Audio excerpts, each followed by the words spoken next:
be as well. So, Just run this in. Shiro on the line. Easy pickup over Spinks.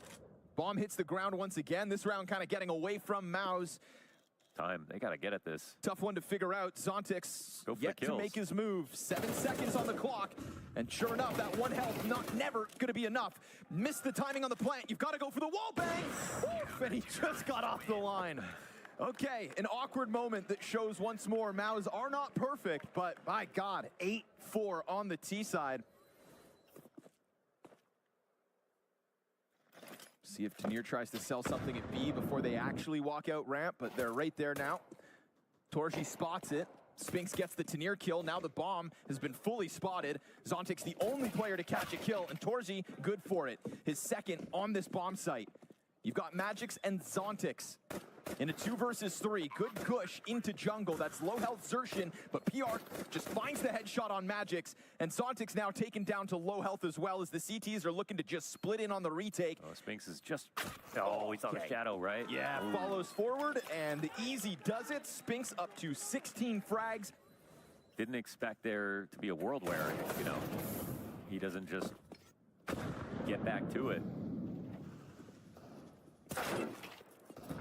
That'll help. Or will it? Desert Eagles across the board. Donk wants that M4. Yep, and he's grabbed it, and he's got Kevlar to play with too. It suddenly feels like a real chance.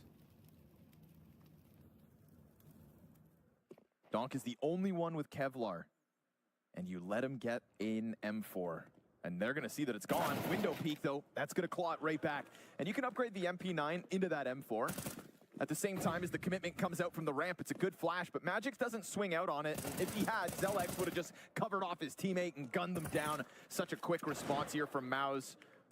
They don't let this round get away from them. So be it that 1 death occurs out middle. At least you just kind of quarantine Donk. And famously, Maus were the first team to counter Donk when he was in his prime, and they beat him and they naded him every round and gave him a bad series. They really haven't done that in this series. They've just outgunned him. A lot of 50-50 duels. It's not utility that they use to kill him, and some super insane game plan. Well, there's a good flash retake on A-ramp. Oh, Zealot's gonna jump the opper, find the bomb on top of that one. Creep out through connector. Hello and goodbye. Torji connects with his.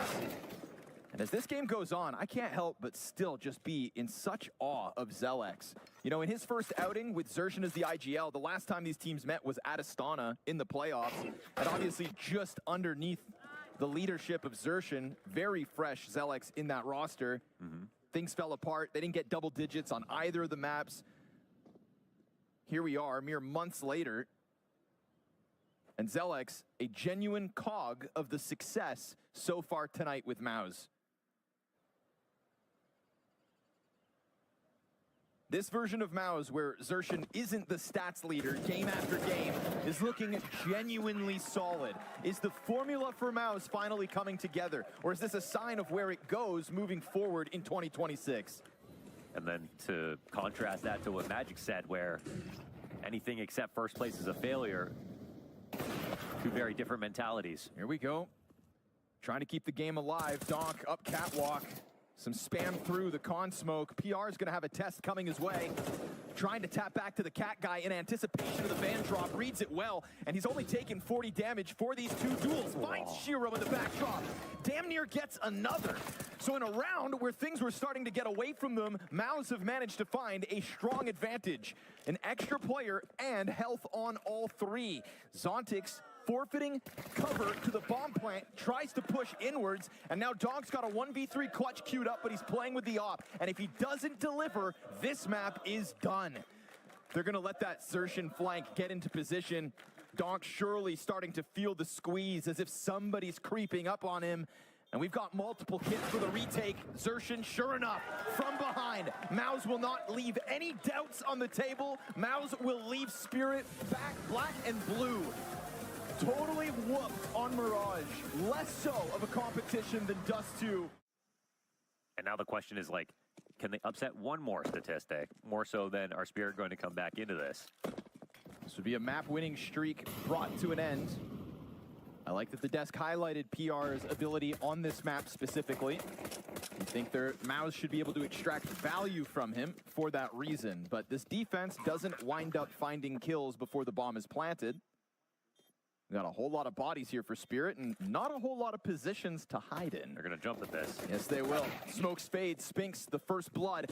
Whole lot of CTs on the other side of this block. Donk with one, extending outwards as a Gush connects on Torji. That makes it way easier. Good value here from Tanir. Spinks, though, man, he's on for the ace. I mean, this is a massacre at Spinks' hands. Oh, but he won't get that fifth one. It is Zontix halfway through the 1v2. Xertion's going to have to just run over to that defuse. He grabs the kit. It's still going to come down to the wire. I don't know if he's, oh my goodness, it's so feels close. Like he missed it. Yep. Yeah, just a little too much of an ask. Zontix hangs on. Hell of an effort out of Spinks, but it will be Spirit with another pistol win.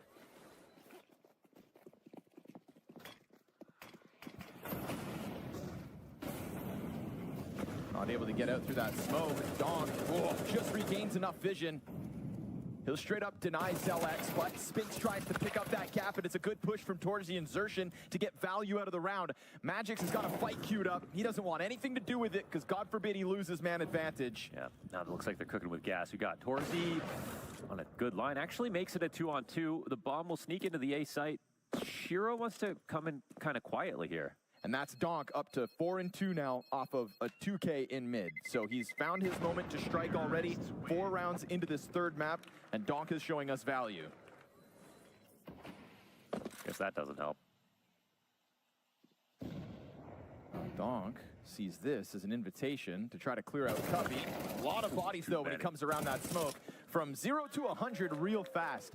3 players of Mao's tasked to go deal with Donk. And Zelex, nice cleanup to deny that lane peek. This is feeling like they were up against pistols with the fact that there's only one casualty on the side of Mao's. Shiro thinking maybe he's got a gap, a window to take it towards B, but as he throws out util, he'll go back. Yeah, but PR has already seen that he hasn't pushed. So they'll remain 2 players both sides of the cave.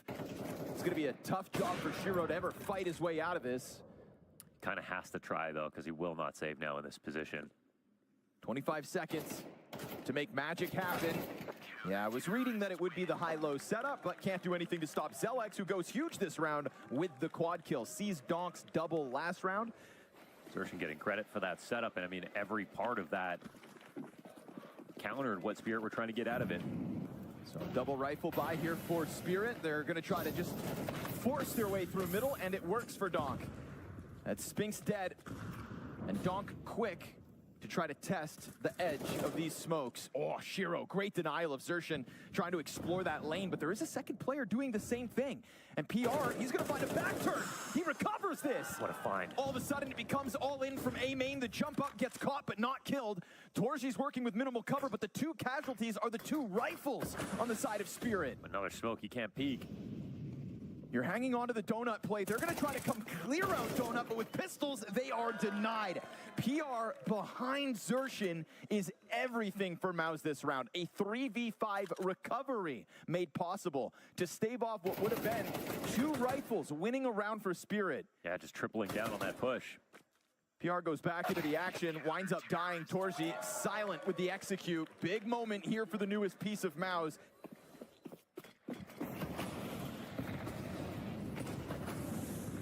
Oh, yeah, it's quick though. You give Donk a chance, you tell him to unleash, and you've got another test thrown out towards middle. And this time, you'd think they'd keep an eye on that cave flank. But here it comes again. This time, the intended target, just clear out the lane while that door was smoked. You got 2 players back there. PR kills Magic. Now, the bomb is suddenly stuck in that corner, but PR smokes this out.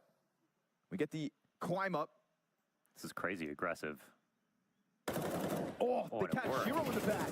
Oh, insertion, great cover.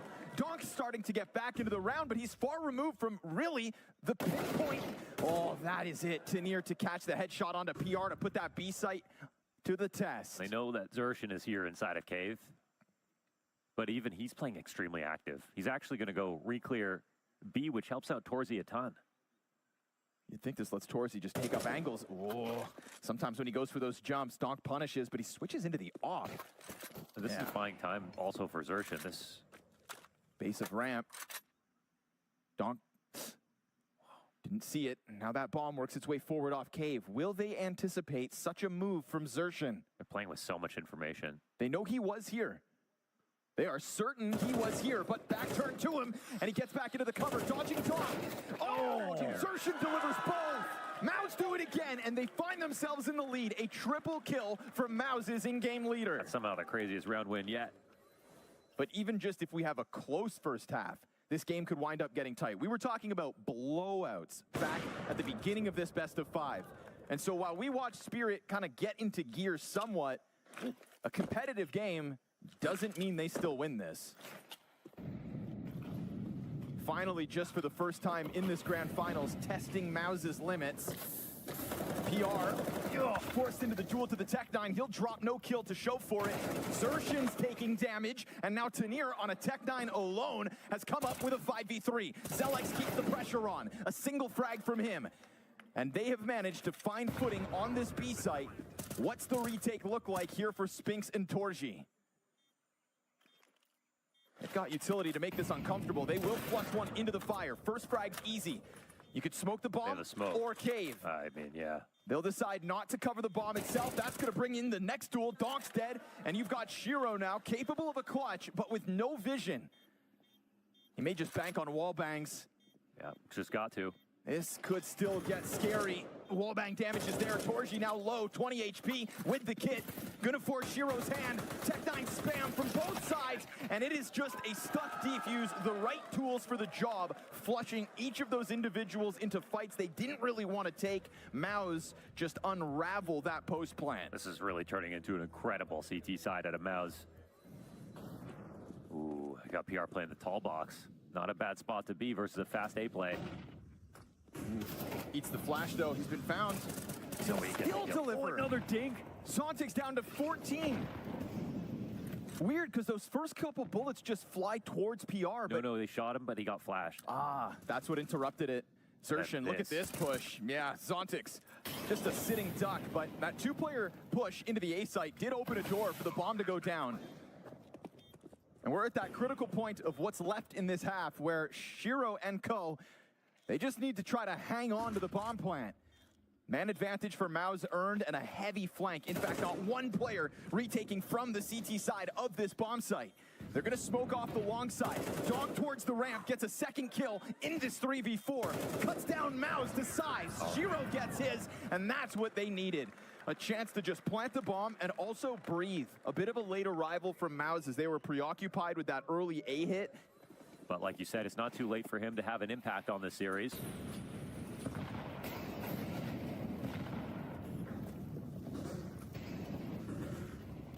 Molly spreads, Spinks forced to use the smoke, but the flashes are good. The shots, though, leave a little to be desired. Oh, not on the side of Spirit, though. Great execution here from Donk and Tanir. Mao's happy to sign up for one more fisticuffs in mid at the start of this round, and it costs them dearly.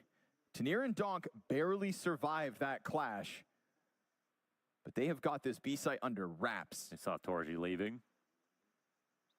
It's all eyes on Cave.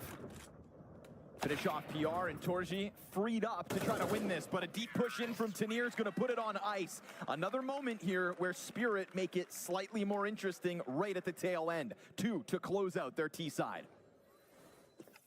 Kind of what we've been waiting for so far. They'll be a little surrounded here. They're coming in on both ends. Donk on the fallback. No, it gets away from him. And from Zontix.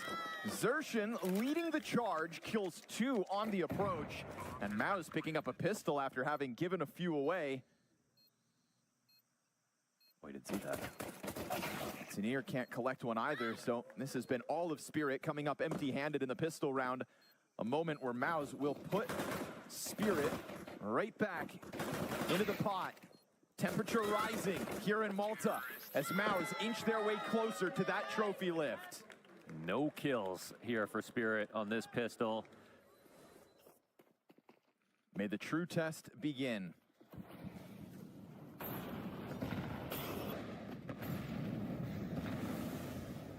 Quick for the op boost. And it is only Magix at this B site. They're going to try to test that smoke. Magix cutting one down to size. Oh, nice spam through, just killing PR as they were looking to disengage a bit. So the first gun round bodes real well here for Spirit in an opening 5v3. Oh, that's nice. He could sniff out the idea right away. However, Go back for Zelix. And it'll be Magix to win the round with his 2 kills, running forward into that knowing exactly what was coming. as the solo defender. Yeah.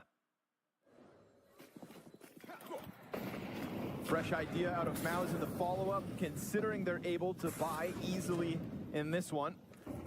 No attention to that B site. A forward press out of Spirit. Flash good, but it goes both directions. Donk regaining vision. Him and Zontix win the duel. Actually turned out to be the CT flashes that were just a little bit better. Dangerous game to play, going for those mid clashes, but you know what you're signing up for every time. Tanir just tucked in to the sight box. Xertion, things could get interesting. For now, they'll take up their position in Donut. And Xertion is inching forward at the 20-second mark. Swing denied. Zontix dead. PR still with 50 HP. We've got this position in sight, though, played by Donk. Whoa. And Donk's going to draw the line in the sand. Xertion in that CT spawn misses his shot. No way. And it's all going wrong. Torji dead to Donk as well. It still would have been a Hail Mary moment with so little time left over. Now Xertion dies after time, and this one becomes incredibly awkward. Spirits have put Mouse in a tough spot with this hold.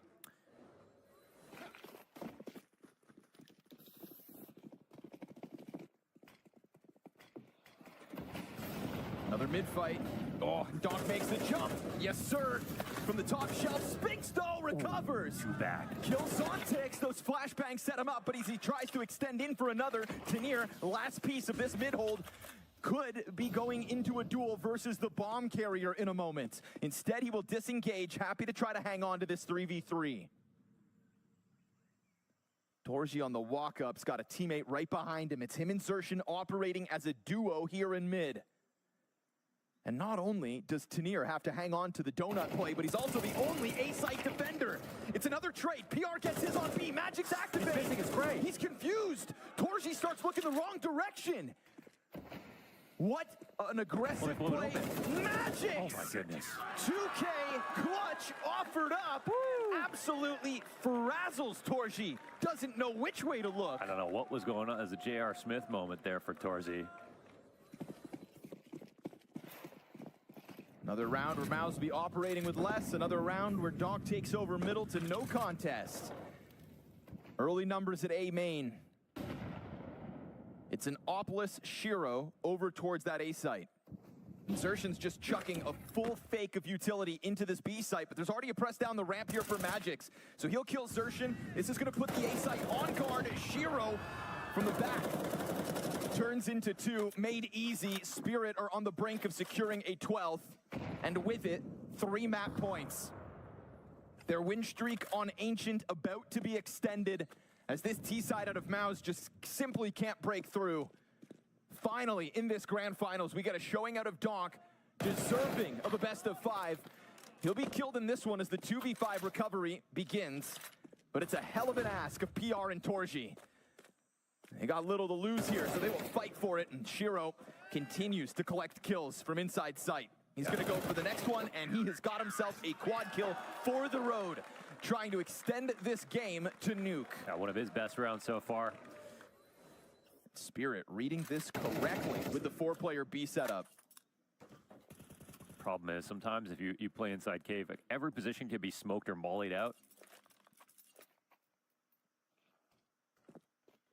Big activation as PR runs forward, blindsided by Shiro. They're going to have a hard job getting him out of here with so many players on site. Sure enough, the defense delivers. Spirit will deliver in this best of 5.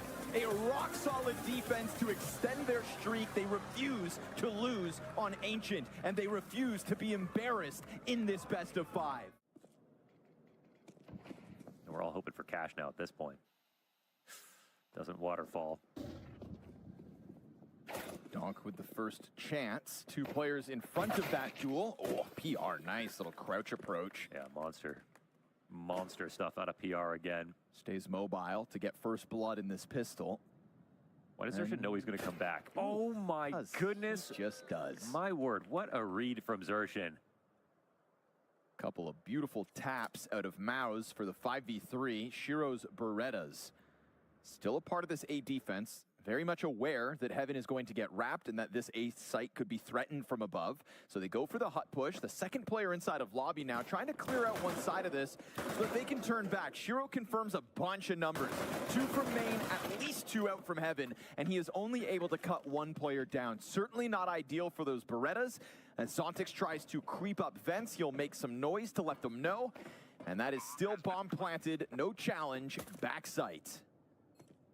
Magix also reveals himself with that 1 USPS tap, so there's... Zontix could have got out of the vent. Could have. Kind of a few times, and...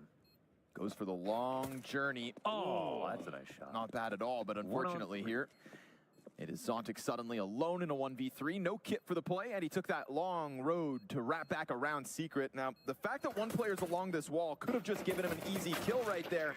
Very ready to swing with Zelex, and we get Maus with a nice, slow approach, an eventual squeeze, and another pistol victory. And we hit a minute mark. We've had utility to slow down Maus's approach in this round that is still just 4 pistols, 4 Spirit. Little hesitation towards the ramp originally. 2 Desert Eagle shots that just don't find their marks. Donk goes back in and will kill PR. Nade set down. Good value out of that frag. Lots of bodies dropping 2 lower. rotators. Donk's going to be quick to make sure that they have all gone down this ramp. He'll show no hesitation, and they don't control that gun. You just gave Donk an AK. They're everywhere. And another moment where he's got Kevlar. He was the one guy to do this. Tag down low, Zelex at 11, and they pull that off. That's incredible out of Spirit, man. Those are the rotations that you want to see from this team. And they kind of pay the price for not keeping 1 player to watch for that hell wrap. Now it's going to be another test towards the ramp room, and Shiro, wounded but still delivers the first. Man advantage earned for Spirit. Donk's going to go down empty-handed thanks to Zelex. A duel picked up outside. This returns Shiro to the action in ramp room. Good push here from Tanir to catch Zelex entirely unprepared. That Opper now in an awkward spot as Spinks takes the head off. We go back even 3v3. That totally changes it. I mean, well, the thing is, it looks like Maus are not exactly ready to attack. They could have dropped down the ramp, but Tanir's still alive. They've got 1 in lower already.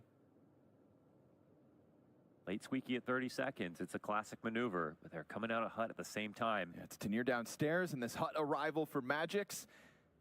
He's alone for the moment. Oh, he gets the dink on Torji. Oh boy. But a kill picked up by Maus, puts that bomb down with a man advantage, albeit slim. Can Tanir really get out through this vent? Tough ask of him, looking to link up with Zontix, who doesn't push through main because of the smoke. He'll wrap around Heaven instead. This is going to buy time for Maus. He has a flash he can throw over top of Squeaky. That's the only way he can really do this with utility. There'll be a bit of a warning, obviously, but... It's Torji low HP, straight down beneath this. Oh, but he still delivers the headshot, and that means Tanir's not even given a chance at the retake. 2 key kills there from Torji to shut this round down.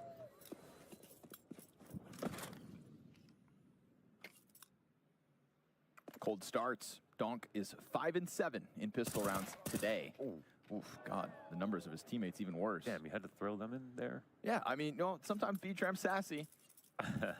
But it's fair.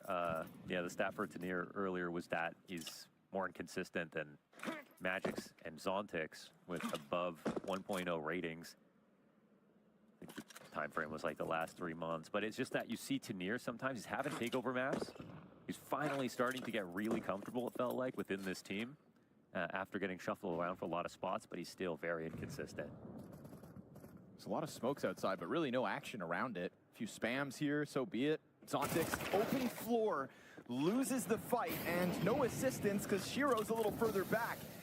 He tries to get an angle, but it's already 2 players to drop quickly downstairs. That's the bomb, though. Torji got tagged down to 8 health, and he's still locked into this duel. Finally dips as Donk sits on single door.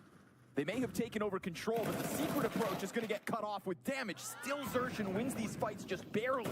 Bomb goes down, the vent player clipped only for the 5 damage. Magix will be fine. Retake on. He's trying to queue up Donk, who pushes forward to PR.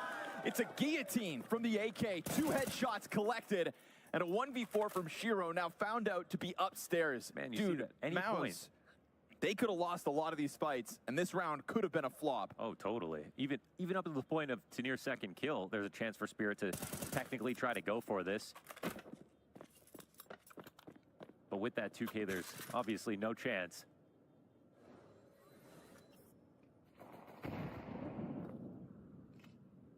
Throw the molly down and make sure there's no quick rotation that can be taking place, but they still come down. Xerxen's already made it out of the vents, but actually was starting to lean back upstairs. So sometimes you go for the vent drop just to pull some CTs down and make it into a fake.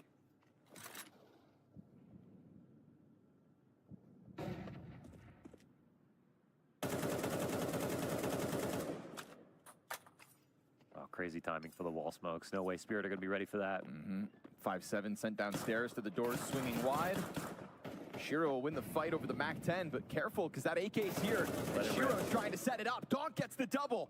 Now it's man advantage. You catch Zelex with a nade out. Oh. One mode. saved gun. Bomb sits in front of him. Spinks a late arrival. This was meant to be the open road for Mouse's T-side. Instead, Spirit will bare their teeth, show fight. I love that camera angle, just showing that those were AKs trying to exit, and Donk shuts them down. Just uses Shiro as bait. He gets that first kill, torn limb from limb. For the best rifler in the world. Maybe it won't be his second or 42nd best tournament in his career. Nade is negligible, but here comes Shiro on an AK, burned back from the help. Zontix is under a lot of pressure, will deliver a kill and some damage to boot, but there's no other rotation downstairs, so this timing here from Mouse is solid. I feel like he full commits here, but he actually had a better chance of having his teammates rotate over if he played from the ramp and had them fighting with him for a bit. Magix is stomping. This is going to be Zelex to try to jump him with the Tech 9, but the limited weapon here for Mouse starts to give man advantage back over to Spirit. Torzi signing up for an AK duel towards what is 3 ramp retakers, and he's going to at least kill Donk. That's a big scalp to take in this moment. Donk has been fueling these retakes, fueling this CT side fighting on. Another attempt to go clear single door, very late from Xerxen. Bomb's still never gone down, remember that. But you've got CTs in the midst of what felt like a retake. Shiro goes wide, gets denied, and Mouse will win their 5th. Damn, they hold all that ground, they just wait, and all the duels keep coming to them. 3 weeks this team has had to practice. Feels like he's gonna walk into this. And they've got Spirit by the scruff of the neck. But Shiro's gonna deliver the first blood. They're gonna walk 3 players towards this ramp. Zontix to be tested. We've seen him stick around at times. He's committing, but to a fault. Spinks has gotten far out. Shiro will find PR, but that close push in. It's a back turn and good cover, but Zontix still gets away with the kill a moment sooner.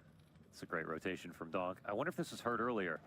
Molly, that's going to disrupt him, forces him wide. He'll, of course, deliver the headshot and the trade, or rather follow up onto Zelex. So Donk does his job. They survive with majority, a single point of health, all Donk needs for that last kill. I certainly would have saw a plant with that frag.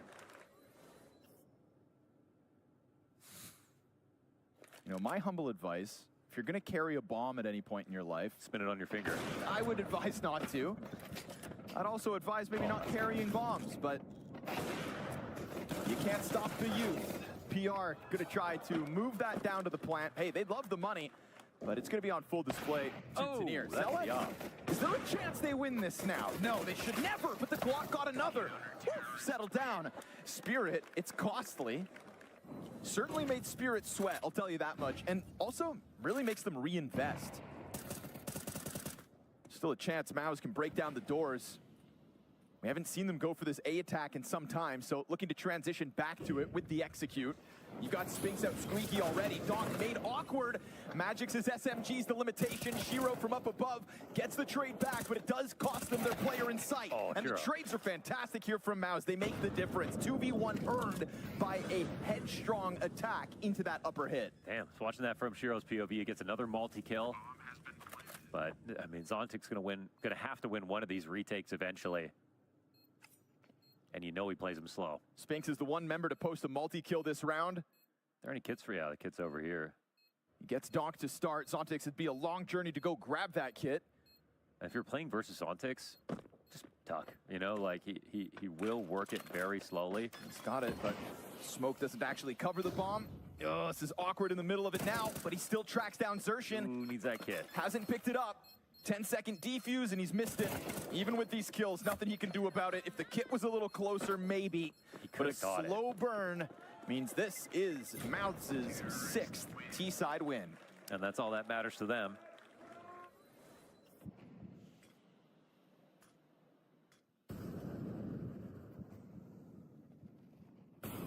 Utility to announce the intentions. Spreads. Wow, they totally zoned Donk. Into the AK spam, back into the flames. He's the first to fall in the final round of the defensive half from Spirit. And they really want to get value from these fights outside, but PR is quick to the trigger. And the scout hasn't had a target to shoot at just yet, and that'll remain the same with the smoke in front of them now. Tanir from inside main. He's been waiting forever for a duel. Just wants them to make the mistake. Got a teammate to play off of in Magix with the 5-7. Sure enough, they'll run that off through. Shiro got his, no way! Whoa. The 5-7 triple for the road. More kills in this one round from Magix than the entire half combined. Okay. An uphill battle from here on out if Spirit have anything left to say in this best-of-5 grand finals. Here comes the ultimate test for Team Spirit. They have T-side and a comeback to prove that they can take this to a 5th. Otherwise, there's not going to be much to say for them in this grand finals. Able to cross the secret, but it gets spotted. Oh, that'll help. 2 headshots come out from Spirit in an opening 5v3 for this pistol. Could PR possibly shut it down? No. Labored effort gets his damage in, but all 5 members of Spirit still stand. Zershin only the one. And so Zelex, he's going to have to catch this free kill in lobby, which could help, but you still have a huge ask ahead of you. And Tanir hears him running towards the ramp. This is interesting. Magic's 3K into 2K. And a critical 2K at that. Yeah. Oh, Tanir's going to hunt you down, close that gap instantly. A 1-round game made possible by the pistol. They were very greedy about getting good guns. Sacked a lot of other things. Now they're down to very little utility.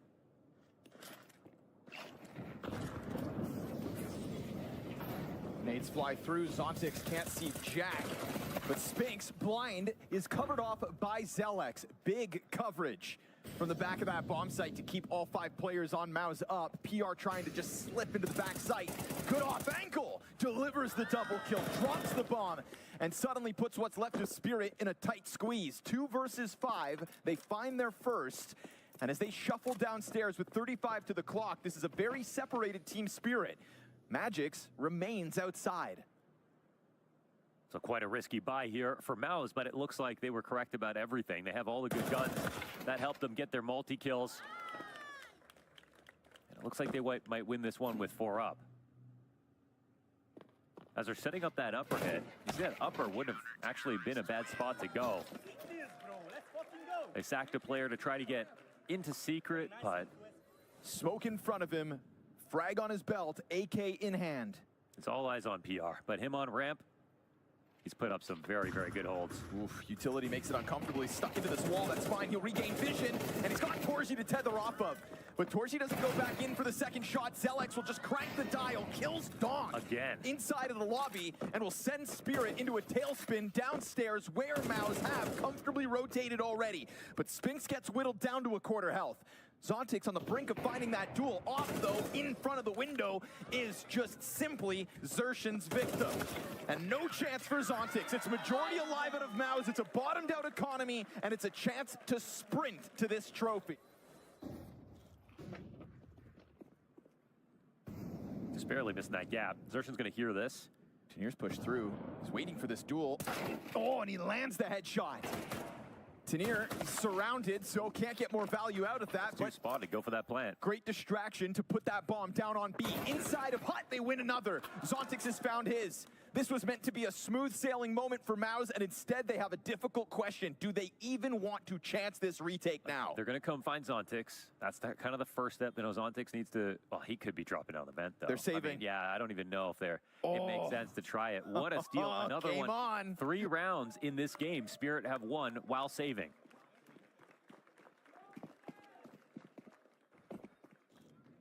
A sequence of errors that make Maus's jobs so much harder than they have to be here on Nuke.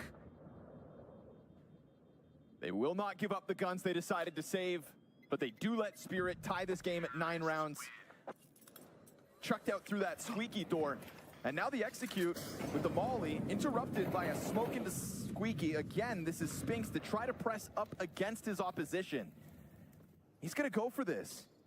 He's trying to make a move happen, and he's gonna find that perfect timing. What a great call out. Right before they're able to walk into the trophy room, it is Spinks for the 5v4. Spirit to simply take lower. His swing is gonna confirm it. They put a smoke on Squeaky to try to maybe get Spinks into play. This is gonna remove Zontix for the time being. It's gotta be weird communication. Look how many nades they hold on to. Let's see if that matters. Heavy towards the ramp room, 3 players to gear up for this retake. The T's, they would love a smoke to try to block off one of these avenues of the retake, but Shiro, burning down, will still kill Torji. We've got 1 back, 2 back now. Spinks gets the lobby lurker dead. Doc's got nothing. Magic's, it's all on him. He's got 2 more players to kill, and look at the health. They are that close.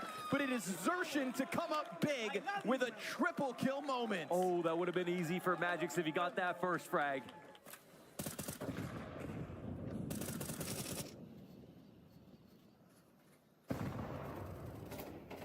Doc's going headhunting outside. He knows his potential victims are right there for the taking, and he will track Xertion down.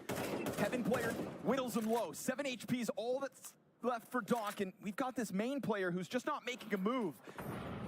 Tucked into the corner remains Spinks. There's been so much noise. See if they come clear of this. Tanir's going to take his time. Heaven player's not ready. Oh, no, just turned back, caught with a nade.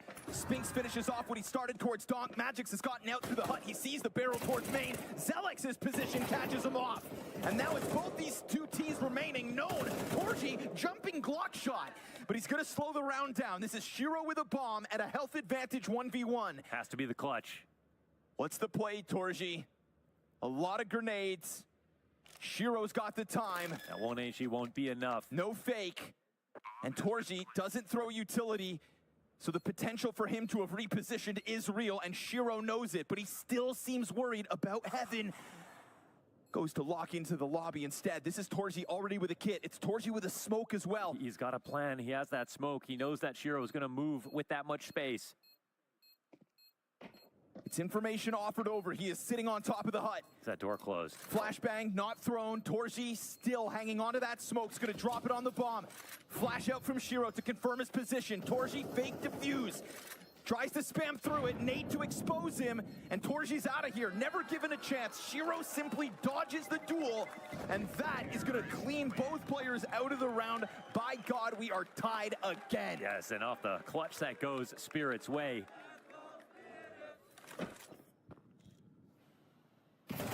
Oh, this is the first time we've had a player down towards Secret, and it almost kills Donk straight up. And can he afford to die again? Oh, it confirms 3. PR on the fallback. As they try to chase him downstairs. 3 players coming. Great pre-fire to finish off Doc. Can Spirit do it without him? Spinks from the vent play gets the headshot. It is Tanir again in these late moments finding his chance to strike. Very passive garage angle, and with 3 players making it downstairs, why would Magix ever consider that Xerxin was still back there? Yeah, just never moving from that spot, even after hearing everybody run down secret after PR. But with that passive hold meant a gap towards the ramp room that Zontix slips through. This is where the hard reads and the creativity come out. And Zontix is getting flanked slowly, whether he realizes it or not. Oh, Zelex kills him from the site. Contact found towards secret, but he doesn't win the duel. Tanir has to ace to win this round. 20 seconds as he scrambles back down towards the B site. We've already got Torji here playing in the cover of the ramp doors. Yeah, I mean, maybe he sneaks away across the site. I would have to get lucky to do so. Not much time remaining. Torzi just hit this.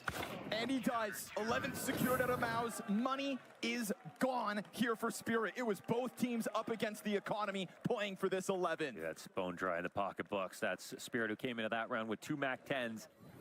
This time for all the marbles. Again, not a single rifle. Maus in a grand finals that starts with 2 stomps. Come out swinging in this best of 5. Show us evolution in a question mark that was Dust 2. 3 weeks of practice as a 5.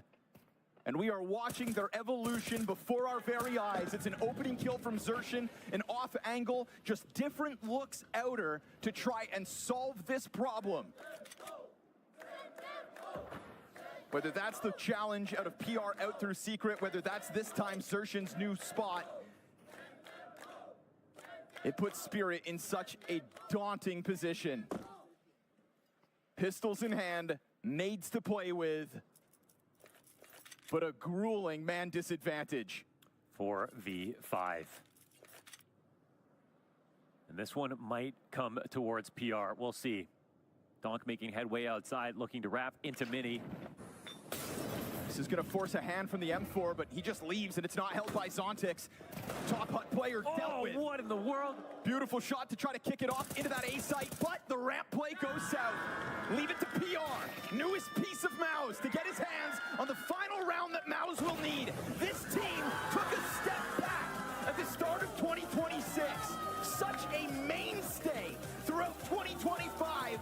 But they have done it now with Xerxin at the helm of this new project. Blown out of the water every time they go up against Spirit so far this year. But the second season begins different. One step forward, this time now in Malta. At an event that did not feature the top dogs because they couldn't keep up their end of the bargain. Your Blast Bounty 2026 Season 2 champions. Lo and behold, it's Maus!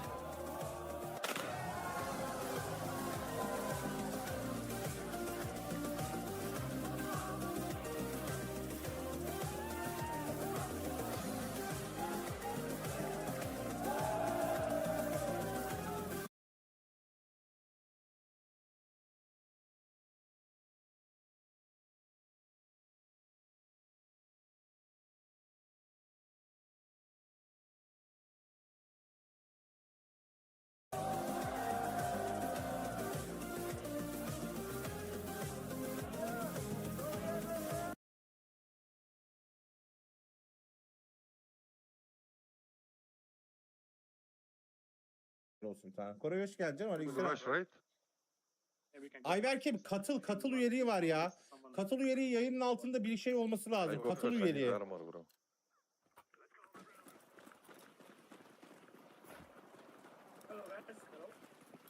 Hello.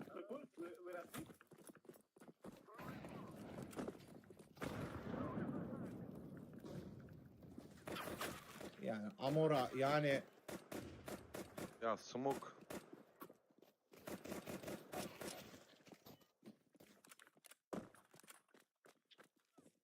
yani Molly bizi durdurdu ki hayatım ya. Ayberk'im seviye 1 ol. Ondan sonra seviye 1'den seviye 2 yapmaya çalış hayatım. Yapabiliyor musun ona bak diyecektim ya. Seviye 1 25 TL. Aşkım niye 2 yaptın direkt hayatım? What the fuck? Nice man. Aşkım öyle yapmayacaktın Ayberk'im. Önce seviye 1 oradan seviye 2'ye geçiş yapacaktın. Adama bak. Ah kadim dostum ah. Aleykümselam baba pro hoş geldin canım. Play bro. Gel aşkım B'ye lurk atayım. Attım.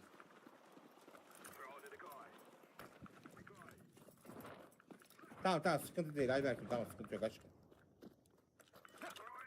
Sağına flash'ım hazır hayatım. Atıyorum at. Yeah, B-side guys. Heavy.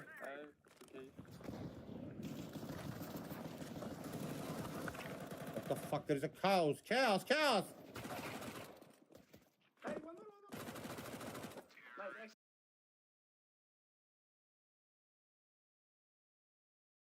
On top mid, expecting the push, and now this B site looking to try to defend. Jabot gets taken out instantaneously, and now the util further shutting out the remainder of FaZe, who might just be running for the hills almost immediately here, James. They don't seem to be looking to contest this one, and I don't blame them. Things are locked down, and I mean, this was an explosive start. I mean, a lot of it was riding on that early aggression in mid, and that just kind of failed. So cool to see Crims back in action.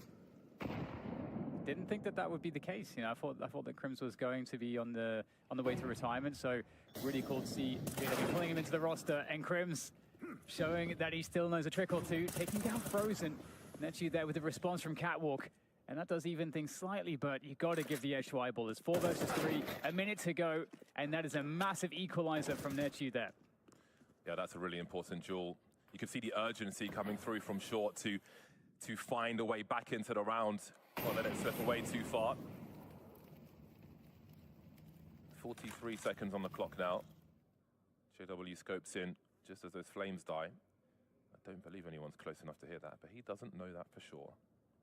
So how do they make this work then? If they are to make it work, might be a case of hiding in plain sight here, unless Dex can make a play towards A and pull rotation. If he gets a kill here, making a step, but he's just looking the wrong way. I'm not sure there'll be anything else to find in this one, but JW is very unpredictable.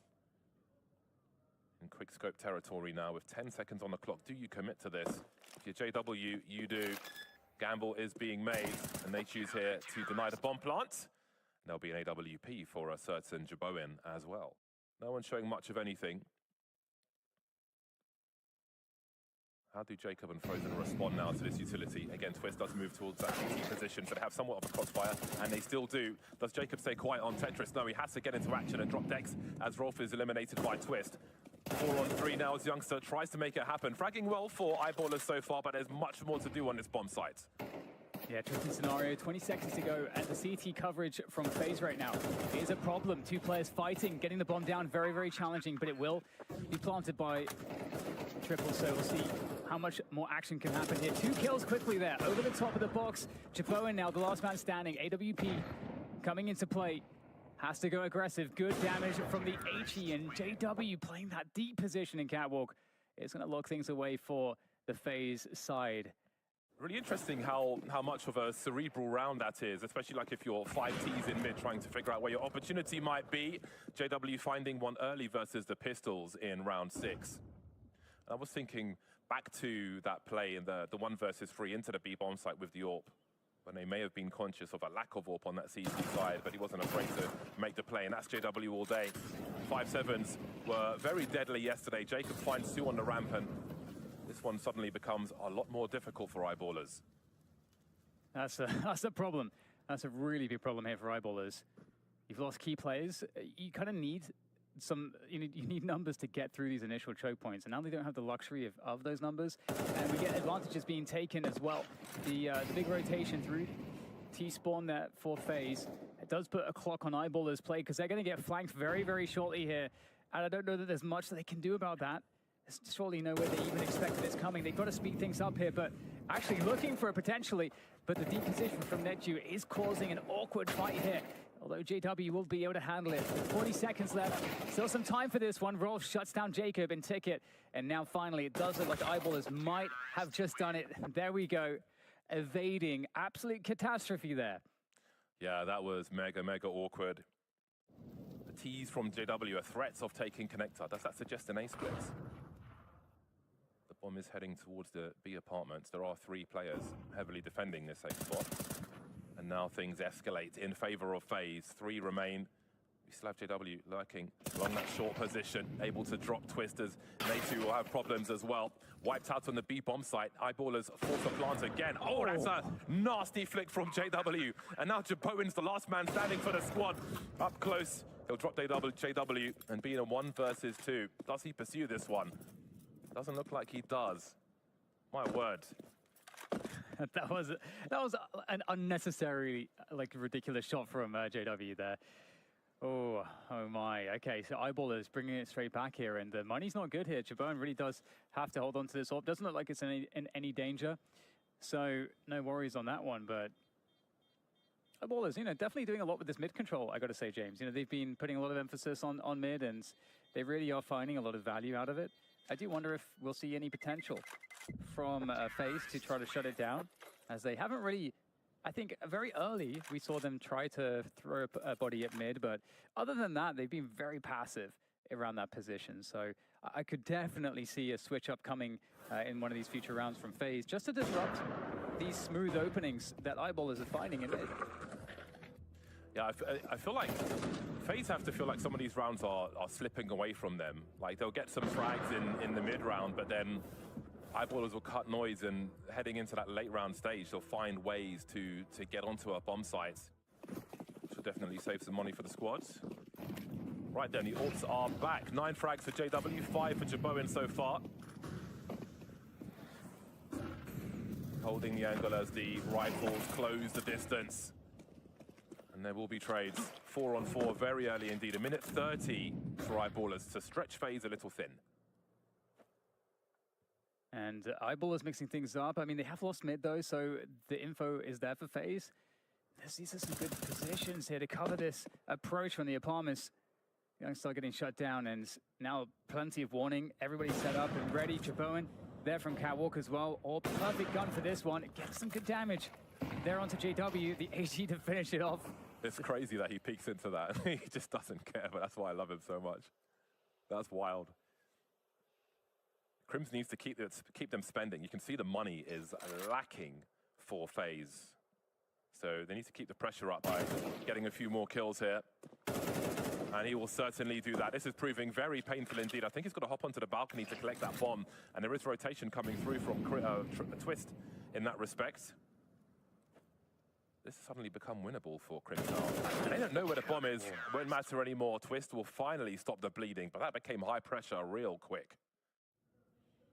Jaboin holding the chair position. Not sure anyone calls that Delpan anymore. See the smoke execute coming in. That's the one referred to as the donk executes, which stops the CTs being able to easily creep through those smokes and look for opportunity. Trying to make inroads onto this A-bomb site, and Jacob is denying. JW and Youngster remain. Bomb plant looking unlikely for the time being. JW unable to multi-frag. Bombs on the floor now. Youngster left in a pickle. He's made it a 1 versus 2 though. With 2 fast frags. That smoke will allow him to isolate the fight if he can make it safely through that smoke. Indeed he does. He hasn't made any sound cues. You can see the CTs on the radar looking the wrong way. Oh. No, it hasn't been heard yet. 29 seconds. Bomb plant's going to be very difficult indeed. Having a look for Jaboin, finds him in all the wrong ways. And in typical Eyeballers fashion, looks like we're going to have some of that mid-focus coming in again. Ooh. Dex gets his bell rung before he can see anyone, but maybe he can make up for it. No, Jaboin will do the rest. Last round of the first half. Hard-fought 4 rounds here. As they, you know, start to just work this mid position, they can of course turn it into A, B, but they currently do have Youngstars in that B apartment position. Might be looking to play off of what Youngstar's able to find here. And why don't you be able to catch watch this. Oh my goodness, gets caught on the jump. But is Frozen expected to be so close behind? He's got to find a multi-frag here, but he won't get the first one. Youngstar doing God's work for his squad. 10 frags now for him. Been really good so far in this one. And again, Eyeballers lose that first player. And once again, able to turn it around for the time being at least. So many players covering the flanks. They've got sound cues. They know where these CTs are. And that leaves Twist as the last man to fall. So it's a tight score at half-time. Always tight between these squads, and it continues that way.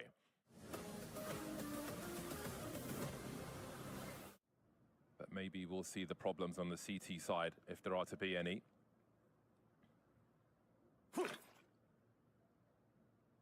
A focus on A for FaZe.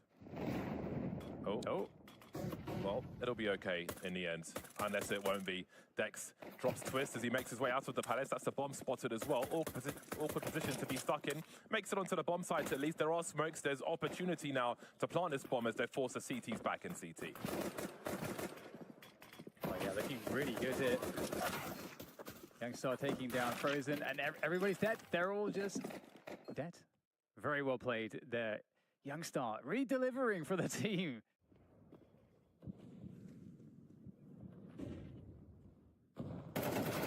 Youngster creeping on short, punished by Nachu. Crims has got a lot to do here. The smoke dissipates. Can he find a second one? No. The trade is there. That's so important for the T side now. It suddenly becomes a 3-on-3. But as I say that, JW is suddenly alone with angles on short. But will that smoke go in time? You can have a look from here. I wouldn't expect much more unless he gets a frag. Never know, JW. He does have a kit, but I wouldn't expect a peak from one of these Ts. So how much does he invest into this? 4K in the bank. Dex is short though, so they could really do with JW surviving, so a drop can be made. Anyway, both teams on the buy once again. Eyeballers able to spread the wealth. Oh, what are they doing here then? Crims and Dex going for a cheeky play. Dex having a look by Connector to be denied by Jacob. Youngster trying to make things even. He did get caught out in that short position by the Connector players in that in a previous round. And again, I am keeping a focus on that to see if there will be some issues here with the stand-in. Great double peek though from Eyeballers to clear some of the ramp. They don't know if anyone else is there, but we know that the rest are in mid for the time being. Making progress, taking information away from Eyeballers. Yeah, much more active side so far from Eyeballers. Now, Crims surely suspects that there is a player that has been boosted into the smoke, into the window. We'll see if he's going to be able to find Nechi, or if Nechi is going to be a trap. Just, let's survive here. But Crims actually looking for the clearance. Really diligent stuff there from him. That's the experience showing. And now Connector forced to be the option, I think, for FaZe, as they will make their way through, and they are gaining a lot of space onto the site. Eyeballers, they're going to have to operate largely from CT. Yeah, JW hoping to find someone from that short position with the HE into the smoke. Nothing doing, though, and Jacob is clearing house. 17 for 9 now is Jacob. He's a shining star on this FaZe squad right now. Great pop flash, but Jacob almost delivers again. Down to a 2-on-2. Bomb planted. Twist on the site. Jaboen, it's his turn to get lurking then. They've got some good angles. Youngster coming through to try and find out where these players are. Kits on both the players. Jaboen with a little jiggle. Spots one by triple. Moves towards jungle now. The Twist pops up, doesn't have the angle just yet, but Youngster's lost in the smoke, and JW's dropped in CT for a really important round for FaZe.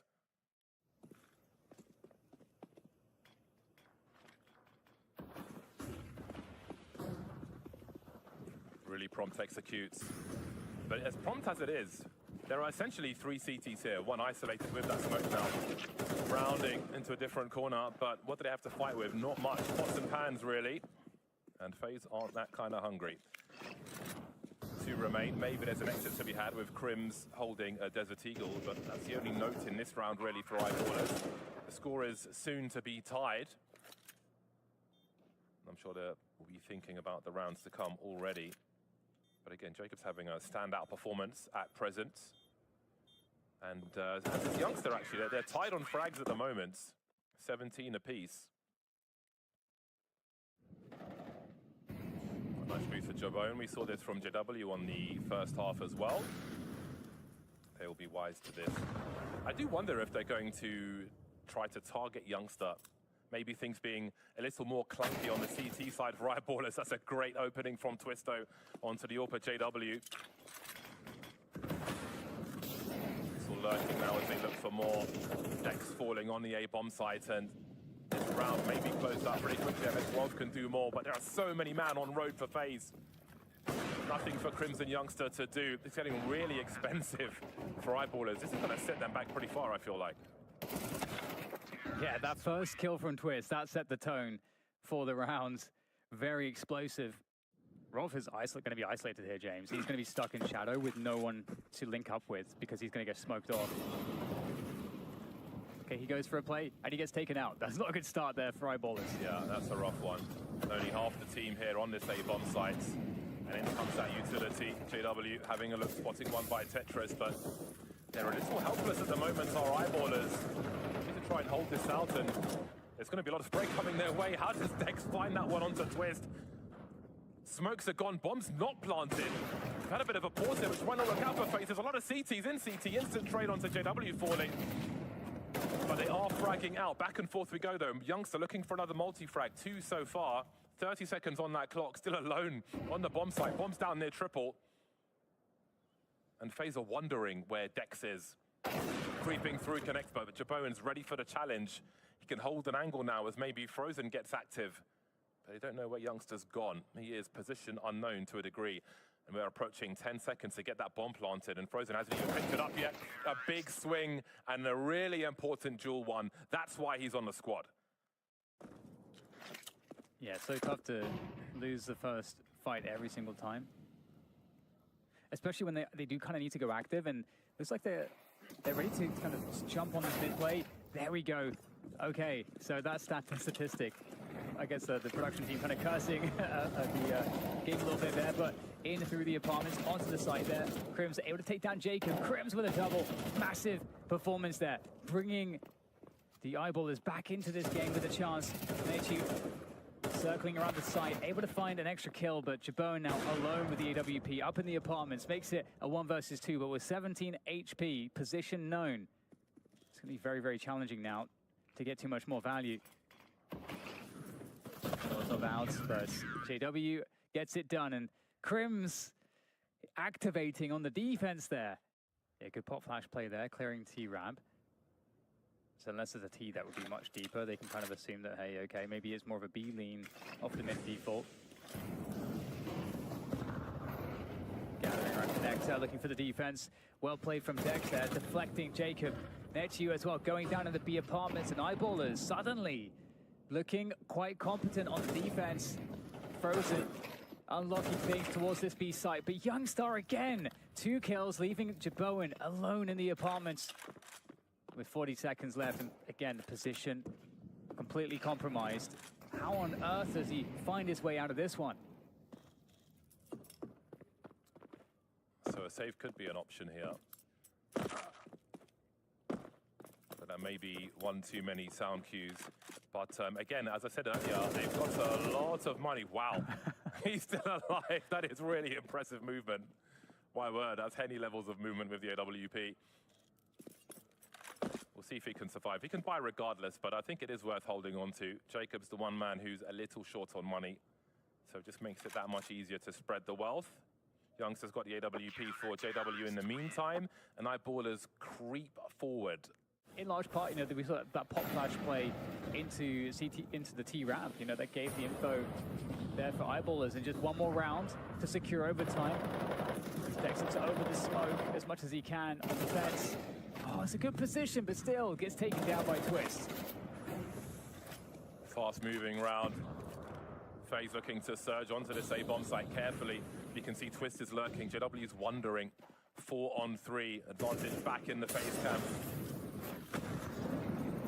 Such a risky swing when it comes. Bowen closing the distance with that AWP, but Crims has found 2, and that changes everything.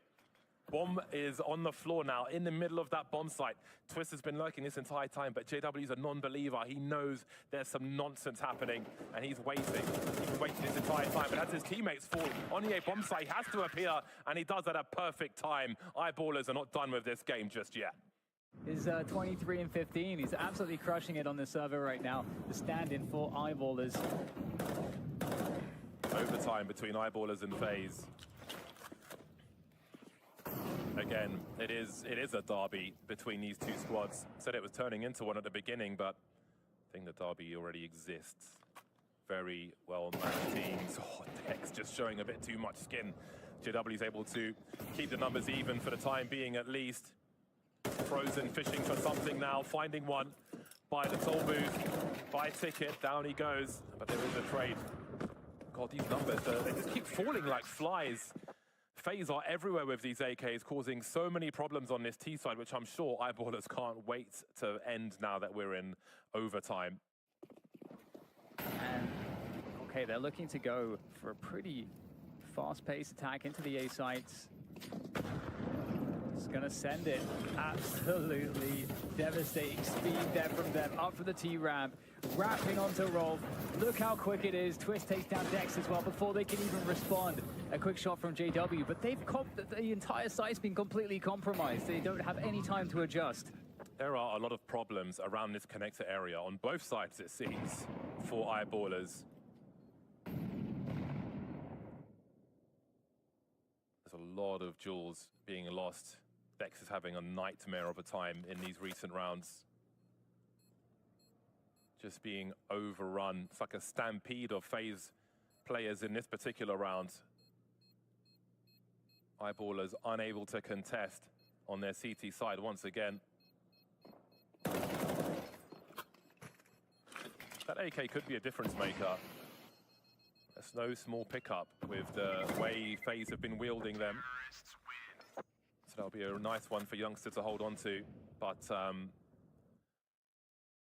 that's a lethal pace from FaZe on those A pushes.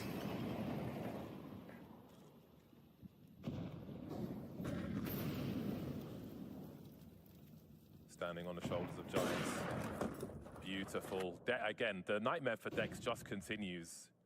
If you look at how he's died in the last 3 rounds, oof, he might need a cup of tea and a biscuit. Splitting onto the A sides. Youngstar is the player sandwich.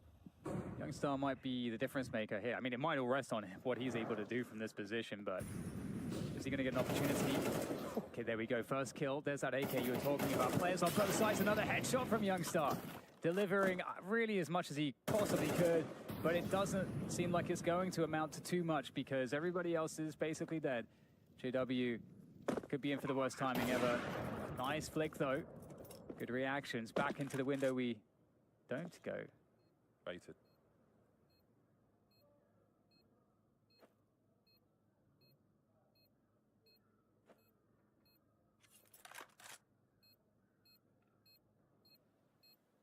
He has a kit. But things become urgent quickly in a situation such as this. Is there any way back into this one for him? Oh, we had a slight opportunity there. But there's just not enough being given by FaZe for him to clutch that one. But FaZe are disengaged, looking to dictate where these fights happen. Again, we've seen them give up mid before and be quite content with that. But Eyeballers did find their way into the A bomb site previously. So maybe Eyeballers will offer something similar, but ultimately do something different if they can. Dex continuing to creep now, but he and JW will fall. And things become very difficult now for Eyeballers as they find their way onto the B bomb site, where CT still remain. Frozen's dropped, but Jaboin still here. 3-on-3 now, bomb getting planted. Choke points getting smoked off.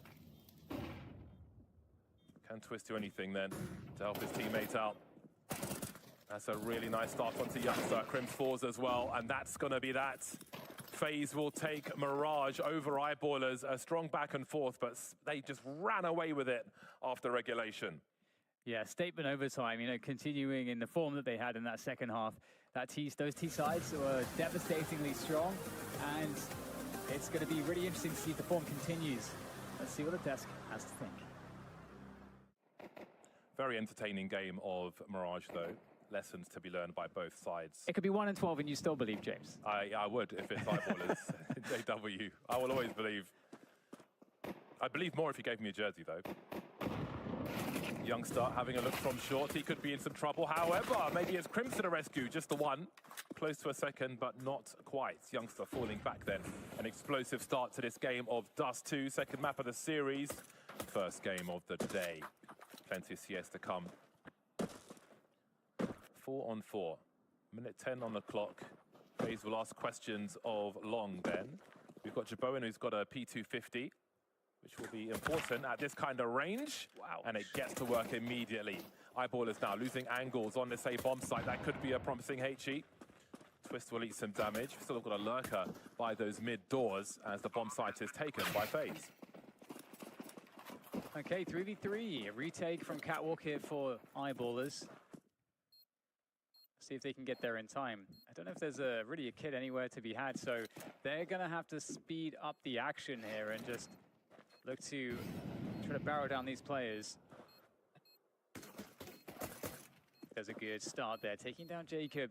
Twist close on the site. Jaboen there to run distraction towards the car position. What a nice connection from Jaboen. And a second found with the P250 as well. Really good shooting there from the players on FaZe. And it's rounds like this, I think, on Dust 2, where I just don't fancy your force fight chances too much. And I would love to have seen AWP money in the hole for JW, but we'll see how it shakes out. Yeah, I mean, good early damage from Jaboen. He does a great pop flash play. Youngstar able to finish it off as well. Gun can't be recovered, but they took down Frozen. Jaboen is weak. Another pop flash! Oh, can you believe it? Youngstar good for another 2 on Catwalk. And suddenly, this is a disaster for FaZe.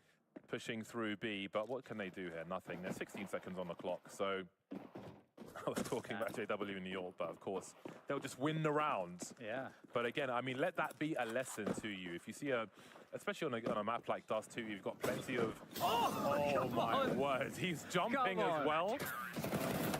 They've come for it all, and they will take it all. My word. God, it's pre-watershed for frags like that. So, an abrupt end to FaZe's momentum early here on Dust 2. I'll always believe in Frozen with a deagle, though. Seen plenty of highlights from him. Some meaty shots into Youngster.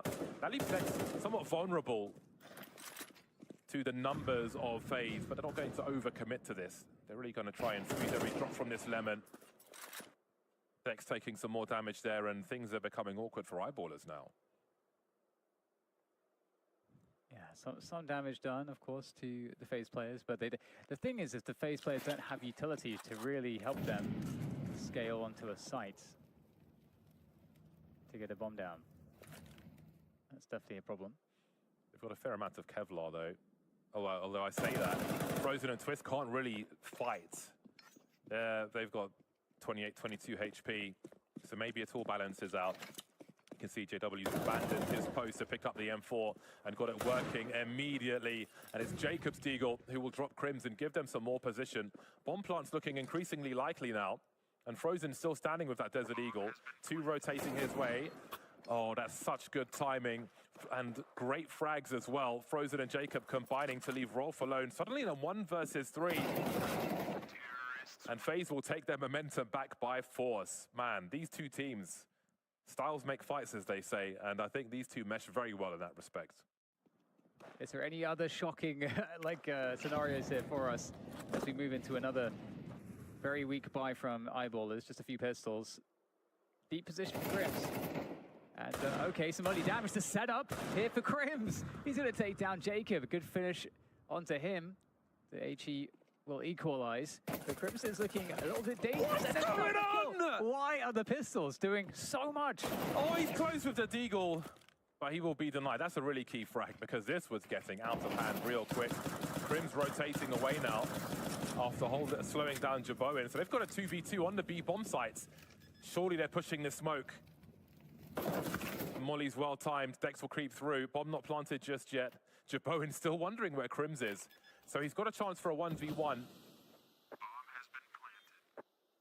Just waiting for a peek, but it comes from the wrong angle. Every round is dangerous. between these squads. Eyeballers on a buy, JW on the AWP. Jabone for the peak, and JW is gone. He got to hold on to that op for about 5 seconds before getting taken down. So another opening advantage for FaZe. And I mean, it's the dream here, James, for the T side. Playing out a 5v4 in Dust 2 with over a minute and a half to go. Can scope in before that molly finishes and hope it isn't heard. Now short will have to be taken. Oh, this is going to be so interesting.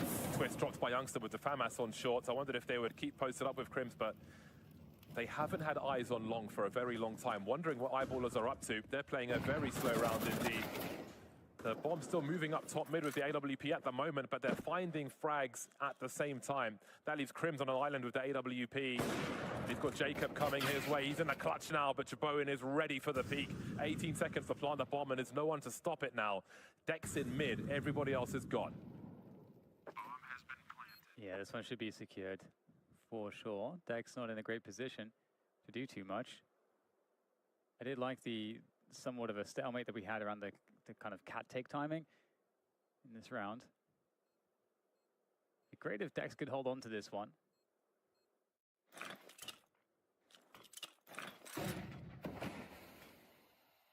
Now they're going to commit into the A side behind this. Looks like they're going to try to go and scale onto the side, but the bomb's going back here. So trying to fake out the Eyeballers side. Into CT goes Twist. Smokes maybe putting the CTs out of position, but JW is here to trade. That would have been an important second frag. Bomb spotted in mid, which means problems for Rolf, but maybe Crims can find a way to help. He's found two through the smoke. Well, frozen through the smoke. Drop Jacob as well. That's a quick scope from Jaboin. And there's just about enough time to plant this bomb. Youngster by the doors. 90 by the tunnel. Jaboin having eyes on the door as well. Wonderful flick. And there's still no mercy for Eyeballers. Great shots from Jabone again, and 6-1 the score is. These T sides for FaZe looking great, and the challenge now coming onto long. Eyeballers, are they going to be able to get anything out of this with the pistols? It looks like the pistols are often their best chances, and they're going to pick up 2 kills, recoverable weapons as well. But the net is closing with these 5-7s behind them.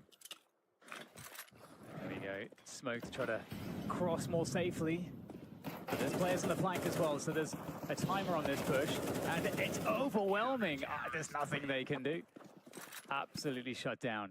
And, I mean, the pistols, again, seem to be the savior, as it has felt like he's not had a presence on Dust 2 with it whatsoever. Yeah, neither of these 2 rounds are really going to fill you with confidence for Eyeballers. Look at Dex. He's actually gone very aggressive there. Yeah, they've been somewhat risk-averse, but it's a bit of a bait setup here. JW will happily fire that shot off, and they'll walk straight into Dex, but is the 1 frag enough after being traded by Twist? It might not be, but it's better than a 4-on-5, I suppose, which we've seen a lot of in some of these rounds as well. Quick reposition now. JW goes from that short position to having a look at mid. There's been so much presence in that area as well in these rounds for FaZe, mid to late round especially. Jaboin may end up emerging there once again. Now, has there been a sound cue for Crims? Has he heard a scope? Is he expectant?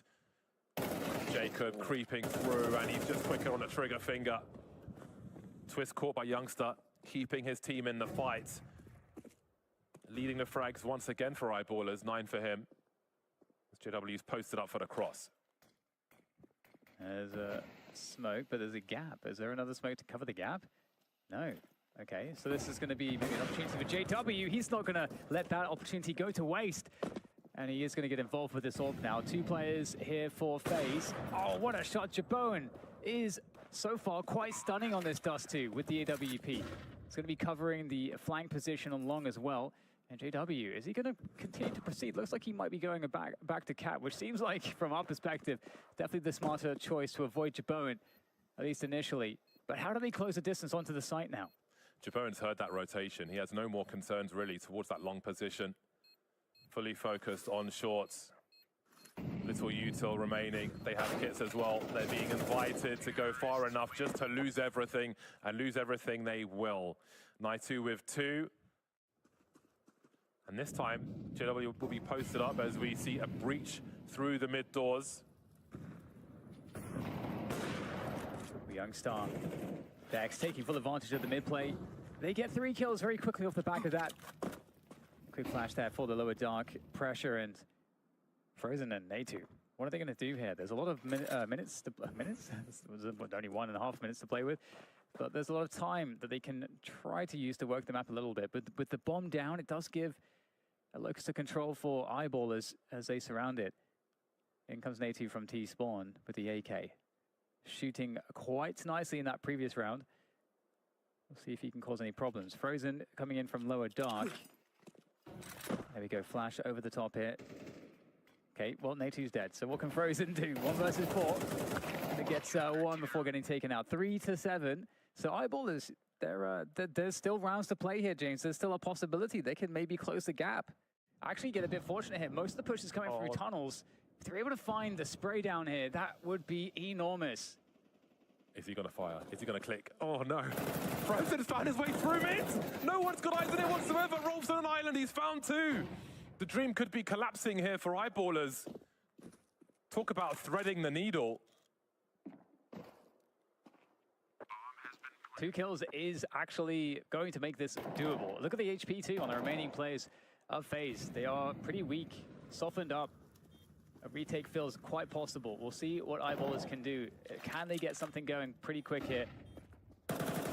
Okay, well, Frozen is going to deal with JW quite easily, and there's a flank coming too. So life is looking very bad right now for Eyeballers. Are they going to be looking for this? No. Oh my God, it's just so clinical from Twist there. That is just an execution. Wheel of the car once again. Eyeballers have something to fight with in this round though. But that's got to be an opportunity miss. It's already been a really rough half for them, and that's not what they needed. But an early frag onto Jaboin could offer them a lot. Dex is at the point of no return, and he'll leave empty-handed as it's a 4-on-4 now. Well, that might be the first time JW has won the AWP battle against Jaboin. So things looking up there, despite losing Dex. And this time much more active on the map. I think Eyeballers maybe a little bit regretful playing it so extremely passively in the previous round. But now the cat take comes in, we get a pop flash there, activity from Eyeballers to find out what's going on. And they are surely going to understand that the play is more towards mid and catwalk because they've got presence everywhere else, Eyeballers. Spotting the arm, but it's not going to amount to anything for Eyeballers. The swings are so quick, the shots are so fast, so sharp, so accurate from FaZe. It's going to be a quiet half-time, I think, for the likes of Eyeballers. 2-on-3, sounds heard by Natu. This should be a free one for him, if he can find the angle in time. Prim's looking to offer some util for his teammates, but there's nothing doing. Youngster in the clutch now. Hasn't been spotted just yet. He knows one is not on the bomb site, but where is Twist? Trying to stay alive as long as he can to combine with his teammate now. But it will be too much for Eyeballers. It feels like that entire half was. They've got a lot of work to do on the other side. I mean, they should be on a lot more than this. They lost some very unfortunate rounds towards the end there, which would have given them more room to settle in this second half. But maybe 3 is enough. Youngster with the P250. Been the sharpest tool in the kitchen for Eyeballers in this series, I think it's fair to say. But he'll get popped by Jacob, who's been even sharper on the other side. The remainder of FaZe moving through to B now. That smoke may give them some space to get a bomb plant. All right, well, 5 players here for FaZe for the retake. They got bodies to throw at the problem, and throw at the problem they will. Straight into the sights, not even an issue. Very easy stuff indeed. Natu there with a couple headshots, and continuing FaZe in the winning ways. And there's very little sign of life here for Eyeballers in response, which pains me to say. Double figures for FaZe. Trying to fall back from that long position. Twist will at least take one with him, and Jaboin will be able to hold the space for the time being. Reinforcements on the way. Frozen has a look. They'll trade. There's opportunity. They've got a 2-on-2. They might get some upgrades on the way as well. There we go, across the smoke onto the site. And speaking of individual quality, the battle there, once again, these 1v1s, so pivotal. And now Rolf with it all to do, and just taken down by Jacob in the attempt. Unfortunate result, and 11 rounds now for FaZe, only 3 for Eyeballers. They're so far away, and FaZe are so close. Still fighting for this game, though. Numbers will go through mid, but FaZe not be engaging just yet. On their terms, it will be. Just the one for Frozen. Youngster dropped in the smoke on the way towards B. Bomb has fallen as well. And despite this quick surge through mid doors, there'll only be 2 of them. Crims finds Twist, looking to answer Jaboin as well. The smokes will go and things become awkward. Crims looking for that B player. As JW creeps near CT spawn. But nothing's being offered up, and so now they're forced to go into the open looking for this bomb, and they can be collapsed upon at any moment. Very exposed here. Need to find some really solid headshots. Crims stopping out for the M4. A little bit more accuracy at range, especially. See if he can find those key headshots. 1v1s here. So crucial! Both 1v1s are now found there by Eyeballers. 20 seconds to get the bomb down, and the final kill goes to JW, keeping Eyeballers alive. They've got long control, but they might be thinking, okay, it's about time when Eyeballers are looking for that cat control. In the meantime, Eyeballers looking to just swing into the side. Oh, that's a nice entry there from Crims. And now things get very uncomfortable for Frozen. He gets just damage, no kills. And with that, this round looks great for Eyeballers. So far, so good. Baby steps for the time being. Standing on their own 2 feet in round 17. FaZe definitely want to have as many buy rounds as they can muster. Definitely don't want to take this lead for granted. The worst is definitely going to be over for Eyeballers in terms of the first half versus the second. Yeah, delayed long takes often scary. Often there's a player implanted somewhere in this position, often behind the door. So lots of diligence there required. Frozen, very dangerous in the close ranges. It's another player though, and this is a very important kill to get. Youngster able to punish the reload as well. So a lot of the danger has been largely evaded. With that said, Twist, okay, he's going to find some good damage, and the follow-up onto Youngster. So some good damage returned. And let's not forget, this is a buy coming in from FaZe in this next following round. So, but do Eyeballers realize what is possible right now? There's a player in lower dark. Yeah, they're making no assumptions, as we can see from these angles. But how long do they focus on this? Oh, Dex looking, but not ready for Frozen, who's so good. Awkward angles for JW. Does Frozen go back to the wall? He's able to round the boxes and stay alive for the time being. And Rolf, I think, was looking for him top mid, but he's been dealt with by Twist, and the dream is collapsing again for Eyeballers as JW and Crims remain. All 5 standing for FaZe. They can do no wrong on Dust 2, it seems, sometimes. It's really rough too, because it makes sense that they try to go for that long push, because they recognize that with that lower dark push, you see the Frozen just finishing them off here. Is he going to be able to get this last one as well? Well, there we go. Makes it very easy, but they read their Eyeballers. They understand if there's a player lower dark, it's probably a cat setup as well. Bit shell-shocked from previous scenarios. Now on the flip side, we saw a nice pop flash offered, but Youngster just wants the hard peaks. Forcing the CTs away with Util. So far, so good. The smoke will buy some time. They're gonna force their way through it though. But Jacob's able to get one. He was at a point of no return. Jaboin's able to post up somewhere. That could be a nasty surprise, but at least cat control has been established. Yeah, really nice position for Eyeballers to find themselves in. They got cat control. They went 1 for 1. Frozen's on 8 HP. So they're in a good spot. Look at how FaZe have responded to the lurk smoke that was thrown onto the B bomb side. They put one back in response, and there seems to be a hard read as to the behaviors of Eyeballers, where they both abandoned the B bomb site, looking elsewhere for action, which will be a commitment to A, it looks like. No lurkers here. They're almost hand in hand, FaZe. Eyeballers as they make their way towards A. Jaboin forced to fall back to long. Maybe there's a round win here for Eyeballers in this 4-on-4. Yeah, we'll see. Jabon's been so good on Dasu so far, but they might be largely able to avoid him. We'll see if that's going to be the case. 2 players, 4 phase on long and 2 on the catwalk position, or sorry, rather the spawn position. It's definitely awkward for FaZe. How are they going to make this one work? Looking to start scaling on in. Twist over the AK, has to get the entries. Jabon with the AWP is going to be sounding off, and suddenly I mean, they're all dead. I can't even get the words out of my mouth, and everybody is gone. And Twist will get the defuse, and FaZe will take down Eyeballers. The revenge has been stifled. No revenge for JW or Crims. We're going to find out now how good Falcons are going to be this season. Part of the reason Gizmy said that he picked them was because they probably had the same amount of practice time where you heard Spirit grinding a little bit longer through the break. Kind of hoping they're going to be a little fresh.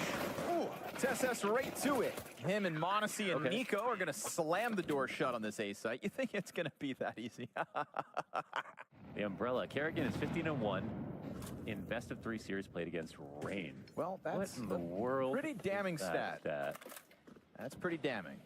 But when was the last time they went head-to-head? Maybe that'll help. Nico, quick kill onto Rain, who's put to the wayside in round number 3. It's a crazy stat. Astralis versus FaZe. At your disposal now. And the promise, of course, of Poi and Sierra.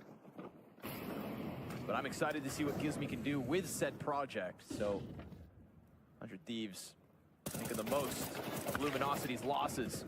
Kerrigan kills Device, but they do still manage to slip that bomb down through the single door of the B site. The thing is, 100 Thieves have a couple players still up inside of the lobby, and it doesn't look like they're going to let their guard down now. They clear every single corner as need be. Kerrigan with a triple kill off to the 5-0 start individually, and a 3-0 start for Falcons. You know, sometimes you get the championship hangover, which is a week. FaZe really disappeared after Antwerp for like a few months. Oh, yeah. It was quite a drastic fall off for how good they were at that moment.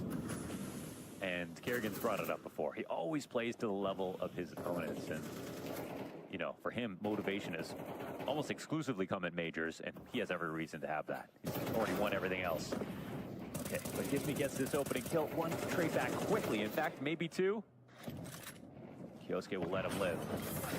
Boy, Gizmy has got himself another headshot here. 2 on the round as Monacy's gonna spray right through that smoke, equal out the numbers. And it is still a chance for 100 Thieves to take the A site, but that's where TSS's lobby control is put into the question. And it's gonna be the Rain departure with bomb downstairs in the hopes of a 1v2. Here comes the plant, and a rare moment, we'll see Rain in the clutch. 2 smokes. Stomping it. Rain doesn't waste the moment to try to chase Monacy out of this, who's just now opened up those doors. No fast step. No. They have 2 smokes again. Takes the stairs up and around, and Rain is going to give chase to the control panel. Okay. Now they're still just dodging him, but Rain, this reposition is huge. Blindsides the player up top, and TSS is going to get the trade with enough time for the defuse too. And keeping 100 Thieves' T-side challenge at bay. There have been moments here for 100 Thieves to potentially win rounds, but Falcons are finding consistency in the nitty-gritty. But opening kill Device as Kioske gets plucked off of Heaven. Love that. He chips off the grenade. They'll respond to getting seen. No lobby control means Kerrigan's going to carve a path. It's quite a confident move. Net some information. This one off of the tactical timeout. Gizmy trying to fine-tune things. Rain instant with the headshots. Oh, come on. Plural. Kerrigan and Monacy slain. We go to 25 seconds. You've still got TSS on this bomb site. Getting wrapped from both main, lobby, and the Heaven. And so now, with nothing to show for their efforts, it's the tactical timeout into the first round win here for 100 Thieves. That's just a great round out of 100 Thieves, honestly. Between the opening here for Device and that 2K from Rain. They'll be feeling pretty proud about that one. It's Kerrigan out first in the 2K, and the Opper down with an instant headshot. It's going to be an execute into the upper floor. Many bodies ready for lobby, and TSS under pressure because of the utility. Well placed. He gives himself a little room to work within, but that smoke push is going to give Poi the first.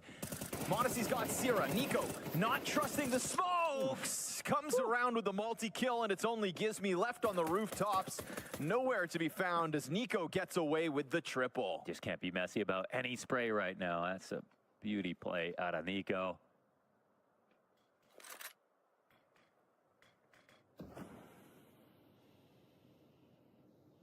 Now, he had praise for Gizmi's individual ability, but Monacy's not going to miss his chance either.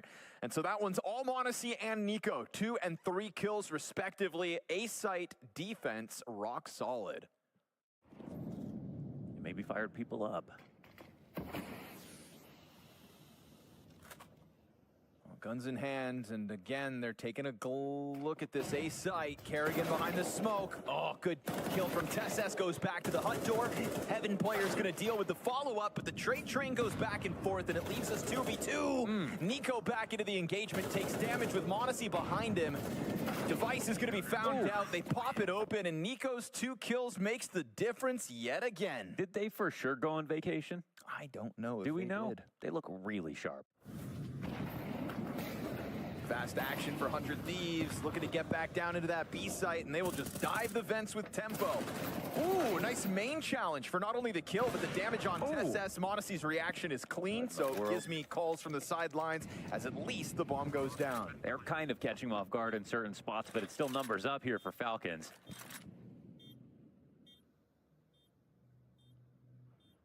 Ramp in their back pocket for the retake. They're not playing decon, they're not playing control side. Monacy wants to get zoom in with Nico right in front of him. Man advantage for Falcons, but the bomb's past that halfway point. So here comes the ramp retake, held back by Rain at the start. Poi slipped in between the two, and so this rock-solid post plant's gonna give 100 Thieves their second round win.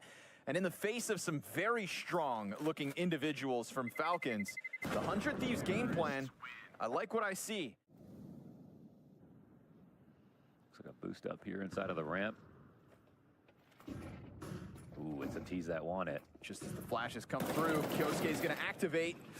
Oh, this feels like Nico's chance to strike, and he will execute Rain, plus drop the bomb on top of it. Monacy's missed op shot, though, does give a chance back over. And 100 Thieves have been great with these slight chances, so let's see what else they can make of this round. Yeah, still a 2-on-4. Dire straits here. But maybe if they want to take it upstairs, that might be the moment.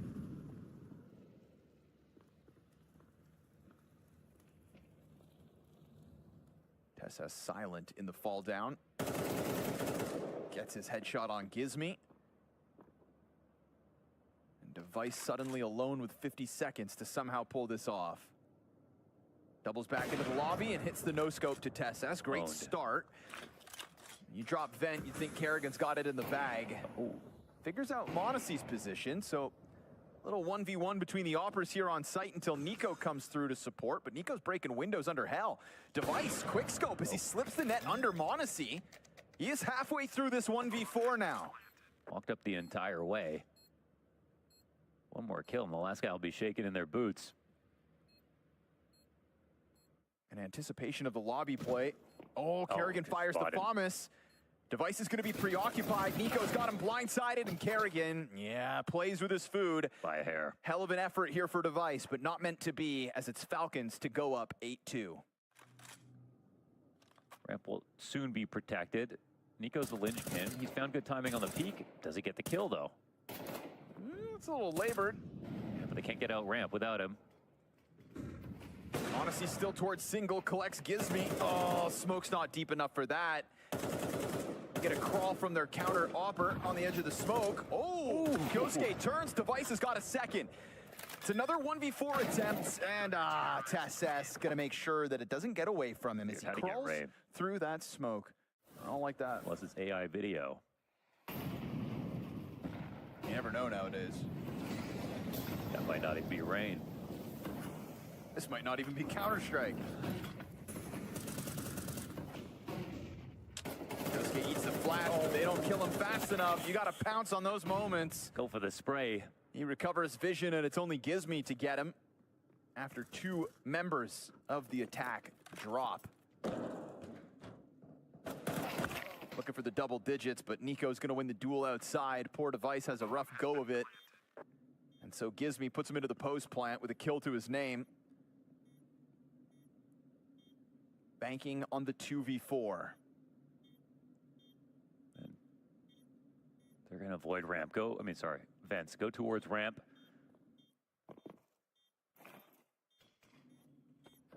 Again, retake's coming in slowly. Gizmi's going to have a tough go with both the doors to hold, but he gets the kill first. TeSS's trade, Rain's position revealed. He's going to look to get his hands back on that bomb as they're going to have to Hail Mary defuse in the middle of all this. And of course, m0NESY gives just enough cover as needed. An excellent first half in the second season of 2026 by the way of your Cologne major champions. But where would they have an EU boot camp?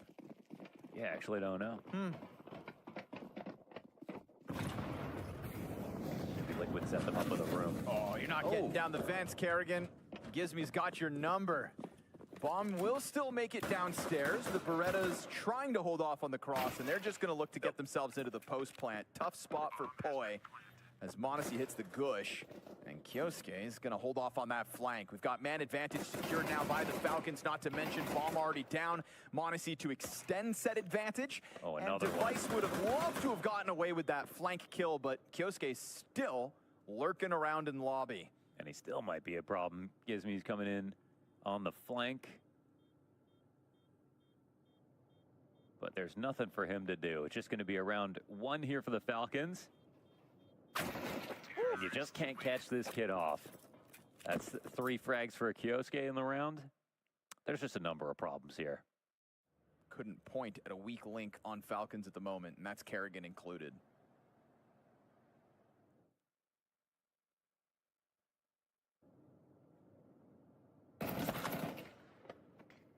Nice slow squeeze as they find the first kill with 30 seconds left. And then the party moves towards ramp, where at the moment we've got nobody in position for 100 Thieves. m0NESY in a pretty perfect spot to make this worse. Oh, Device comes up actually right behind him. And with a few seconds to spare, the bomb will go down. The CTs take a big gulp here as map points on the line. We don't get one of those clock hiccups where Falcons end up walking into a site with a problem on it. Chance for TeSS to farm a few, but it's a strong trade out of Poi, putting that Galil to work. Kyosuke's AK in the rafters, meant to be set up by Nico, who's just looking to get lethal with the push through the double doors. They've got that pinch on the last piece and 10 map points. No question so far for the Falcons. They look fantastic. No championship hangover in sight.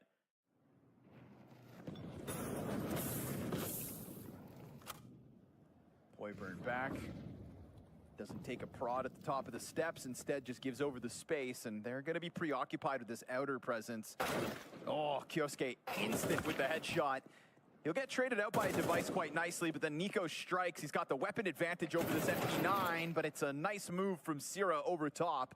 Desert Eagle from heaven misses Kerrigan. Won't matter. They'll find him on the ladder itself. Gizmi into the kill feed. Guns being procured here by 100 Thieves. And as long as you don't drop down into the vent, that MP9's not going to get a chance to really strike you down. They've done a good job of dodging the most part of the threat. Oh, the flash is good. m0NESY clutch queued up as he takes a bit of damage with the fresh mag back out. Bomb in front of him. They've got presence on the site. Now tapping that defuse. Oh, he's forced into the retake. It's going to take another fresh mag. Still nobody defusing, and so they'll come through with the force buy victory. It's not over just yet. Yeah, only him could make that look viable. That was surely a done deal. So they get that retake in. Surely it makes his life easier if he's able to play a little better, but we'll see if that is a feature in the second half of the year. Opening kill for m0NESY as Poi goes running rambunctiously into the trophy room, offers over first blood. Sierra's going to try his hand at an aggressive play, and he gets away with one, but it will also cost him. Man advantage maintained as the fresh smoke comes out from Device. See if he tries to poke this or something. No repeat push.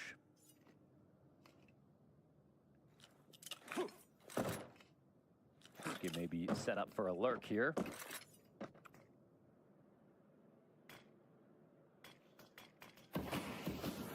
Is me going wide? Does he go all the way through, though? Uh-oh. That's not that great. Kyosuke's waiting for this angle. Tries to get away with it instead. Takes Kyosuke down to 13 health. It's going to take a heroic moment here for Device or Rain, and, well, that helps. Single bullet gets the job done. Device will get the double, but Nico returns the favor through the smoke. And as Nico starts making noise downstairs, yeah, it's all about getting Nico back up towards his teammate on A.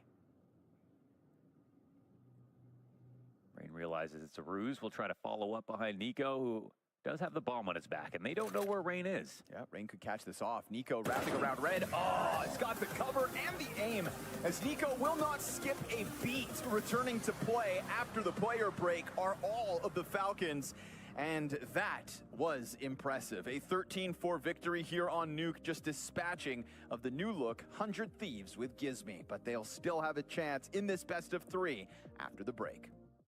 It's a whole different level of reputation. Ooh, Gizmi sees just enough to try to give chase to this.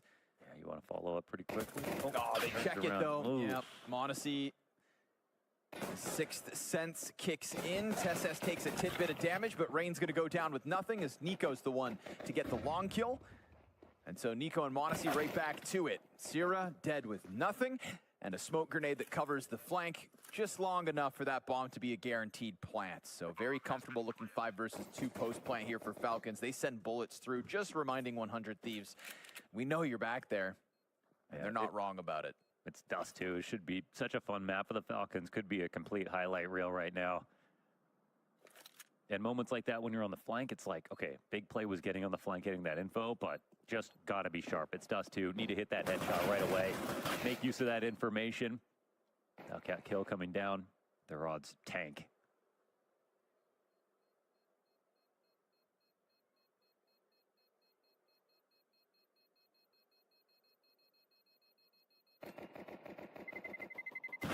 Terrorists win.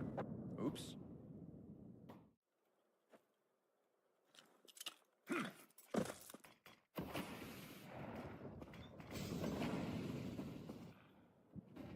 And they're gonna shimmy out of this doorway. Zero's got a fight on his hands. He comes up with one. Tough spot. This Molly definitely shows their intention in the attack, and the op shot's no good. Great kill for Gizmi. Doesn't get a second. Leaves Device alone. Has to hit the shot, and he'll get 2. Yep, that'll do it. Nico, 33 health in a 1v4. Or 1v3 now. Cuts it down as Poi is his first. 2 to go. And with that departure over towards the bomb, Device securing all the spaces Collateral gave him. He kind of knows one's just like a rotator and that they're separated right now. They can join up towards long, but, you know, that doesn't seem like the wisest option anyways. Everything felt like it was going well for the Falcons to try to roll forward with that momentum, but a Collateral shot will give you something to think about, and Device isn't going to waste the chance. It didn't even look like they were layered up like that. Not really. Yeah. Kind of like elbow to elbow, perhaps. But hey, you take what you're given. The Device locking down long sets up 100 Thieves for their first round, 4 rounds into this.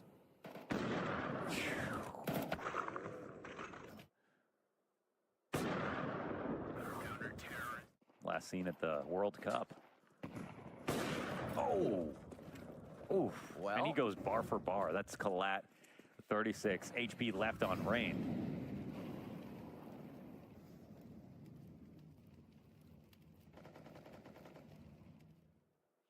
doesn't take any Hail Mary shots through smoke. He's the right call, especially with all that extra damage on Rain, whether they know it or not.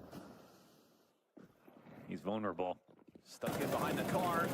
Oh, gets there with a second. Oh. And then Device on the scene fast enough to keep man advantage in the hands of 100 Thieves. Monacy's op rings out.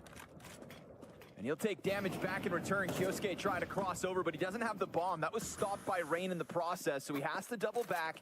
That looming threat of a CT push through this thick smoke. They want to rush this down early. There's no molly for the window, so it could be a risk here for the T's. Ooh, he gets away with it down beneath the window, but they're going to drop utility on top of him. Flush Kyosuke off his position. He'll find the headshot on Gizmi. Monacy's got cover now, and that op in Device's hands is through the window. Pistol in hand is enough to get the job done. He knew he had made that tag happen on Monacy, so he finishes what he starts. And another impactful moment here for Device to cut that lead from Falcons down to 1. Looks like they're going to keep this one dead simple as well.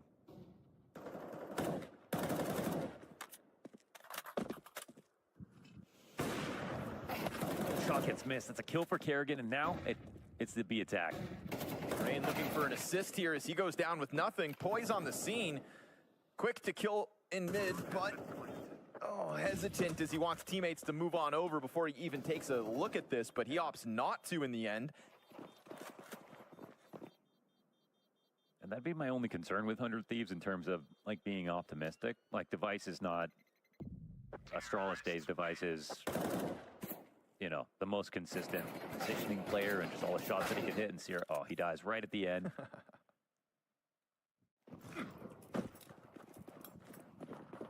And found a great pickup in the offseason. 5-7. Nade damage in front of it. Poise got a second.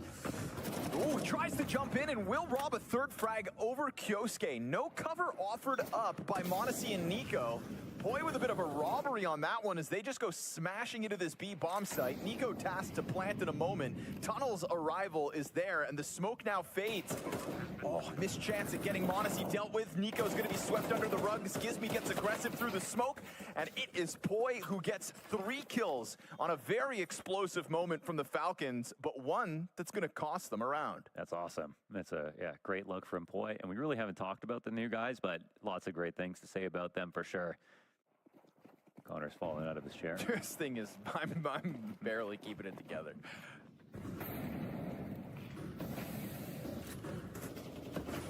Flash timing's good. Spam as well makes Sierra's job all the more awkward, but Poi again with the multi-kill. Love it. Gizmi's here to help out as need be, and it is Poi who is currently looking immovable as he sticks up the defense on the other side of the map from his last multi-frag. Oh, that's a hell of a deagle shot from Nico that'll give Device something to think about, and an upgrade over. Get that into Monacy's hands, why don't you? No? No, Nico, you're the opera? All right. Said I'll give you a reason. This is very funny, though. He totally just could. Might even should.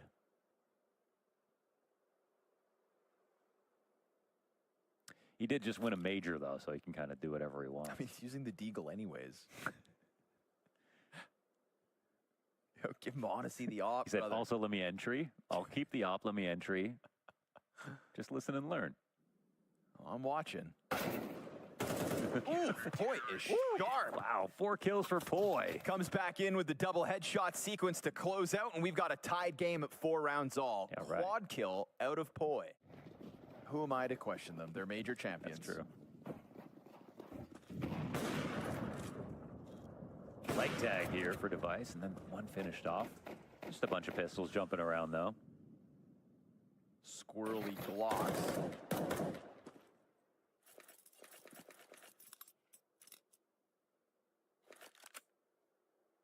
Really looking to make the most of these 4 Glocks. Get a little mid sprints. Rain given the shooting gallery. Nice, clean control to spray down with the double headshot to close it.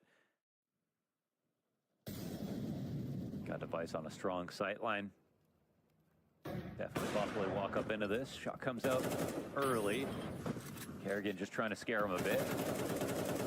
What a punish, man. Half of Device's health gone as well. Yep, tough one to stomach there. Kyosuke handles it well to go for the dive out. Now isolated B bomb site. Device doesn't have a nade for this mid-cross as well. They can re-smoke it, go forward with the split. Really comes down to Sierra, how fast he can flank him. And whether somebody anticipates the move, but he's not going to find anything as he arrives. A very quiet Falcons at the moment. We hit 20 seconds, 4 players up inside of the tunnels. Only Kerrigan left towards middle on his own. And even that next smoke is now soon to fade. Rain gets his, activating full. Boy again! Another multi-kill. Kerrigan turns it back, and the op chase from Device is fantastic. Poi is currently the difference maker. Yeah, he's making massive moves every round now so far this game. Glocking the bomb in the front, Scout in the backdrop, but nobody's going to overstep here as Rain just sits underneath the window instead. Tessa's dead already. Of all the rounds Poise offered us impact, this one meant to be all the easier. 2 kills already. Nice and smooth. Wow. He will find a quad kill and shows no signs of stopping. This is a strong sight between him.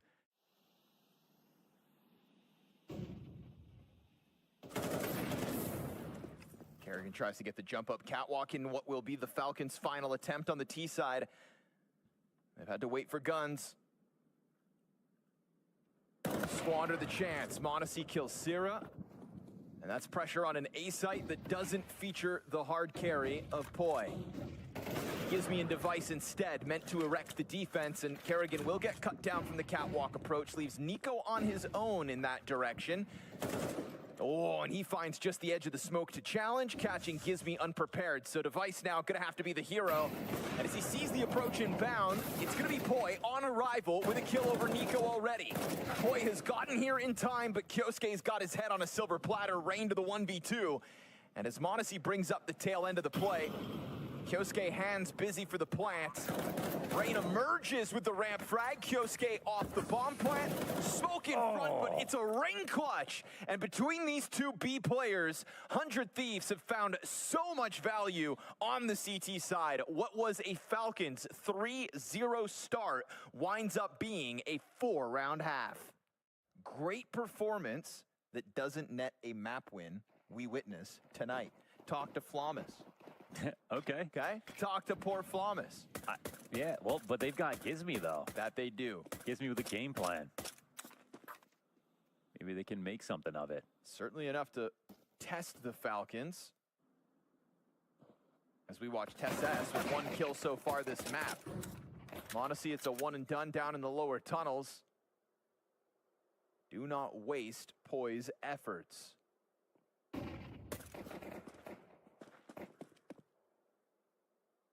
Still obviously Anubis waiting in the wings of this series. Ooh, potent flash queued up. Let's see if Device gets in front of it.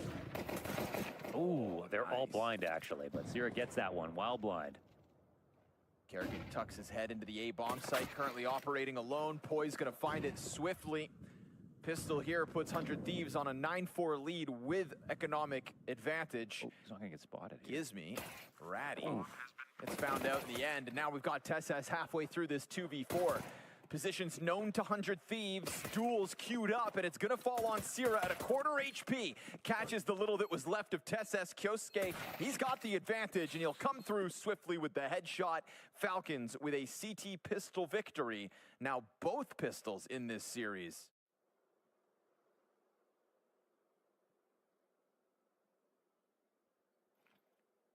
As tough as things can be versus what does feature a couple of pistols. Missed Monashi shot. Gives that open door over. Kerrigan will win the duel towards long at least. And that's a big scalp and Poi down, but Monacy drops empty-handed. Nico's able to get to the ramp. Activation here from Rain late out long, and he's got a second headshot. 20 seconds to pull off this 1v2. Low health for Kyosuke as well. They could line up. Oh, but Tess's MP9 will make the difference, and that's a Tess from the bottom of the scoreboard with an MP9 up against a very winnable spot for Rain. Smoke grenade in front of the young guns of 100 Thieves, stuck inside the long doors as Gizmi sat with bomb behind them. Clearly a test coming Kerrigan's way as the flashes ring out.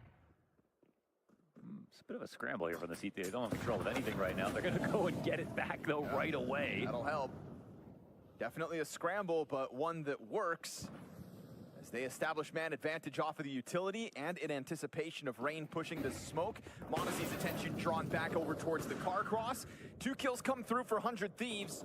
They're still considering the smoke. They turn. Just turns. Rain, he's got 3 players in front of him. Nobody ready. Kerrigan's able to recover, but at what cost?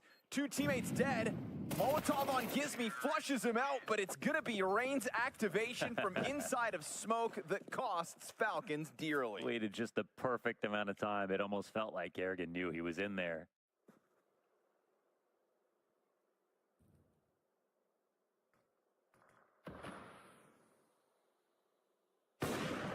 Could be coming down to what Monacy sees here. Try to test the waters, but his head gets spotted. Monacy missing a chance to strike him down. But it gives him a lead towards A, actually. And long push is coming out quickly, but loud at the same time. Gizmy does What a ultimately shot. get killed, and still now the rest of the team trying to cover that distance. Lower tunnels held off by Rain. Just enough time to spare. Rain's position now known to Falcons. They're gonna try, wild blind. Finds the headshot onto Kyosuke. Such a good flash as well. Sits him down and cues up Rain's challenge. Now that's a gun offered over, but do they still want to take a swing at this They with haven't no hop on kid? long. Device comes back from the catwalk play. Looking to block off all 3 exits. And just looking to make this one costly. So even though Gizmy doesn't get a kill there and gets, oh my goodness, nice shot to SS. That's his 4th. Don't know why I had to throw that in. Just for good measure. Stay humble, SS.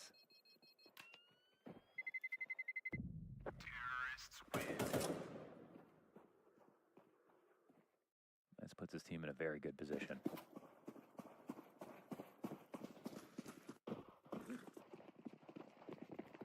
Oh boy, that's a lot of CTs coming this way as well. SS guns up, 4 kills to his, what? Double USP frags out of Kerrigan.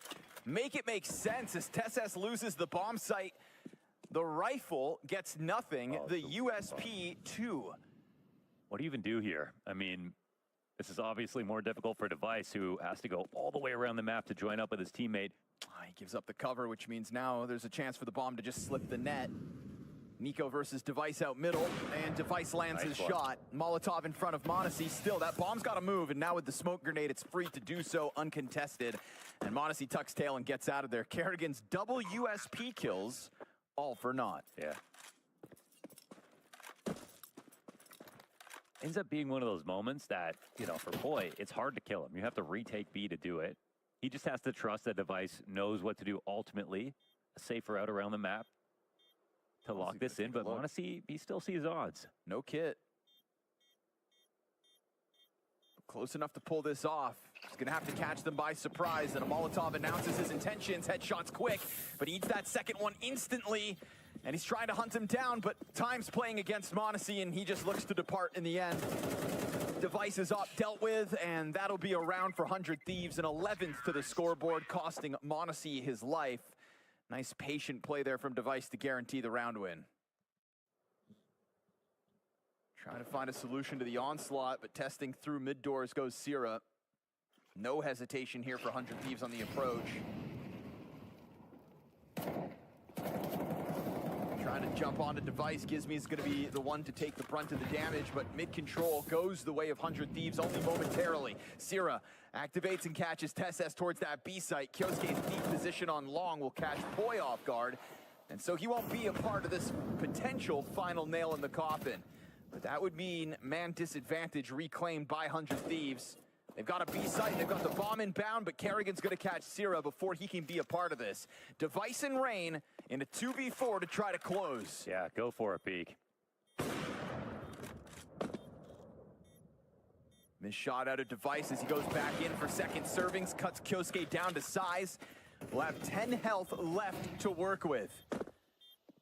2 kits on the play here for the Falcons. As bomb nears the halfway point, they're trying to set themselves up with the utility that they've still got, a flash included.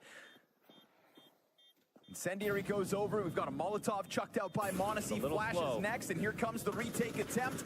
And we've got Rain offering up that cover. Device stays in behind the tower, and as he gets cleared out from behind, it's down to the final seconds. I don't know.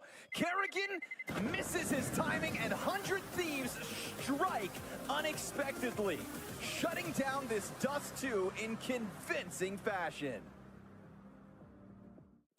I mean, it's a bit much to ask for consistency for a team like them. I mean, with Gizmy coming in and all their players, I mean, 1 week practice. it's not even remotely comparable with the experience. Yeah, those problems compound on a map where Falcons are again, very comfortable on. I think they could have picked this. They could have played Dust 2 and maybe should have won. But even without pistols, it's incredible. Makes it even more impressive what 100 Thieves did back on Dust 2.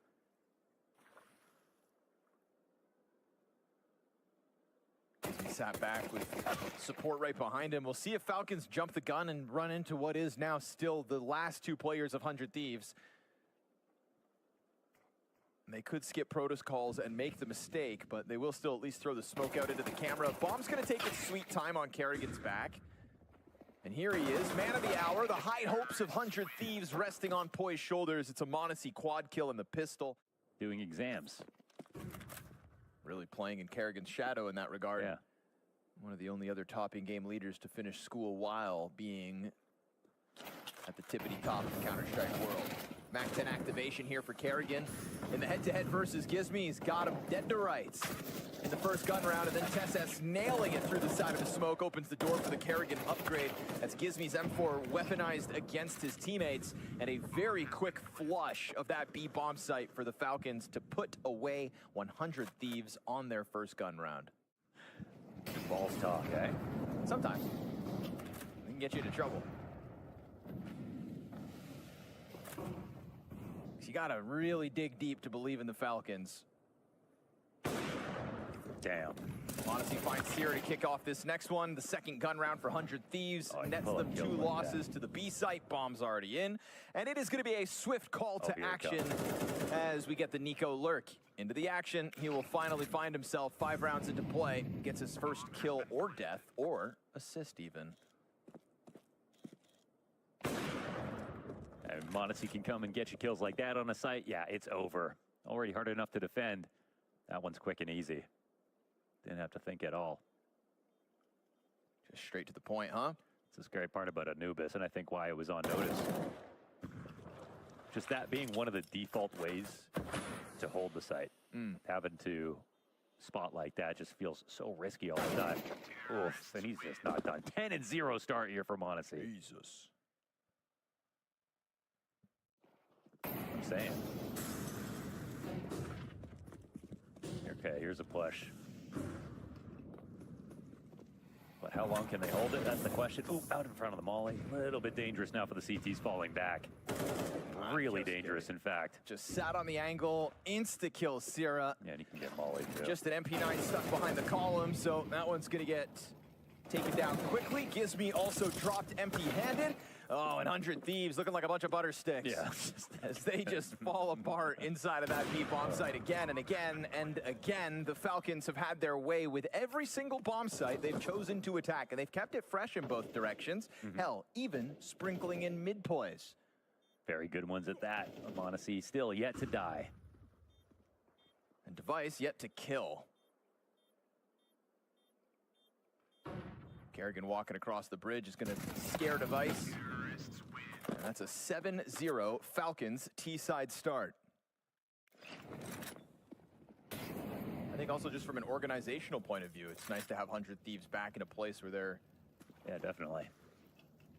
looking to get back Since to the majors. Aussie days. Oop, not even a shot out. Device though. gets his first. Yep, he's on there. And advantage collected, and at 25 seconds, Falcons are going to just go sprinting back to the B site. It's a bit of a Hail Mary moment. One of the less already. convincing positions they've been in, and the MP9, good for one.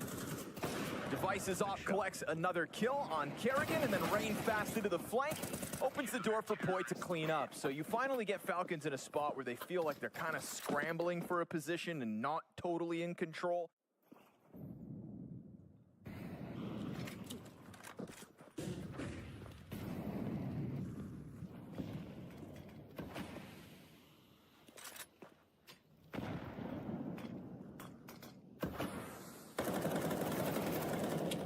Gets it, climbing over the smoke and dealing with a Kerrigan that was in an untradeable spot like that.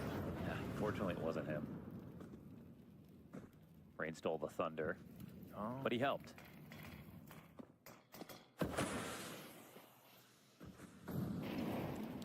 E-box control, hard to turn down. even in a 4v5, it's a scary spot here for the CTs. They need a little bit more control, I feel. Oh, that And they're nade's going only for good it. for a Nice. quarter. And Poi's going to get active. That's awesome. Very much sensing the approach of Team Falcons, they decide to jump the gun, and in doing so, comfortable looking 5v2. Ebox smoke fades. Nico sent back towards a main, will find contact versus Device and won't waste the bullets, finds the headshot. And Kyosuke gonna take a look over towards the other side. He'll find Sierra. And still sitting on 74 health, Kyosuke and Nico now stepping into the crossfire, and it's gonna be Gizmi to make the difference. He'll get his kills by the end of the round. 1 and 2 secured off of the platform. Falcons had 14 of the 21 opening duels, and still lost that game in a total blowout fashion. What the heck? What the hell is going on? Make it make sense. Quick play into the B site, and Poi, a little awkward as he tries to swap out M4's. TSS is gonna go wide onto jail control Device, opening up a smoke to try to catch them on the cross. Looking to just dump that utility as he's concerned about the waterways. Gizmi's just gonna push straight up through the temple. No concern. I love it. He will take away the man advantage. Try to get this retake rolling. Now Nico still making moves across the bridge. Pretty far removed from this post plant. Is gonna have to jump into the water, make a ton of noise. Oh, wait. Oh, they didn't hear it. Nah, they're in the middle of their retake, so they're just moving this one forward. And Nico, you'd think he's assuming he's been heard, but that's not the case. They do turn in time. Defuse coming through, he sticks it.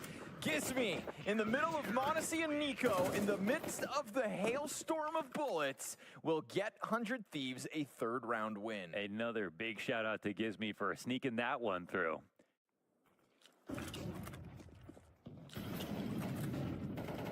And they're ready to flood out. Poi happy for the duel. Bomb gets dropped. A little awkward at 30 seconds. You've got a player stuck on jail. Smoke will deny that angle, but Device is going to open it. And Tessa still not moving. Locks in what is now the secured post plant. Monacy shapes Poi off the play just as that smoke was about to go back up. And it welcomes a nade out of Nico. Monacy collecting rain on the flank. Turns his attention right back to the long. And will find Gizmi as well. This is Monacy, all 3 kills in the round for Falcons. Not and missing. all of them in the post plant. As they try to set themselves up for the retake, he'll give Device a freebie over top. That is Monacy sitting comfortably 15 and 3. Yeah, so he does bleed, but doesn't really matter. Insane impact out of Monacy. Didn't miss a bullet.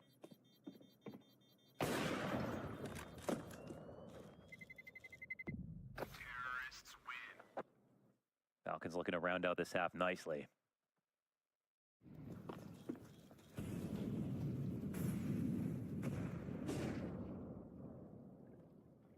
Gizmi making him work for a few of these, but ultimately very lopsided first 12 rounds. Kyosuke, quick adjustment, and Poi is gonna get deleted. 7 and 10 is his final score in this half after that lights out Dust 2 performance. Oh man, poor Poi. You did nothing wrong there. That was just an unreal reaction out of Kyosuke. Just met the wrong man at the wrong time. Now numbers strong into the A long play. Device gonna collect Kerrigan. They're stomping their approach and sending Molotovs over top, so Device has to give them a bit more space for their efforts. He's got a teammate to work with, smoke grenades all around him. And that looming mid-threat in the form of TSS about to arrive. It's being held by the M4 along the wall, but it turned! Rain second-guessing it, thinking maybe he was gonna have to help out Device. Instead, it opens a door for TSS to clean house. Flank held by Monacy as the op in this post plant yet again shows its value. And unfortunately for Gizmi, tiptoeing his way into an impossible 1v4. Smoked off on arrival. Falcons decide to start this decider map on the attack. They show us the tempo out of the gate with a 7-round streak. We get an answer back from 100 Thieves as Gizmi's playing the Hail Mary sticks inside of smoke. But ultimately Falcons play it to their pace, their tempo, and remain fully in control. It's always made easier when Monacy puts up performances like these. A 17-kill half from the young Opper. That's something they've been consistent with winning even in Dust 2's loss. 100 Thieves have not made this easy for themselves.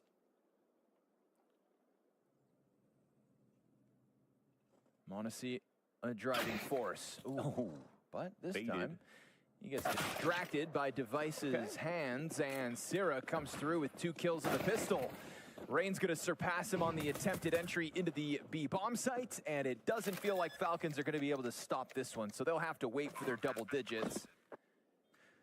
They did get 2v4'd on a Dust 2 pistol, I'll just say that. There's not even kids to pick up, are there? This would be the comeback of all comebacks. Oh, it definitely would. This would be the It'd be the greatest upset of the season. Just season?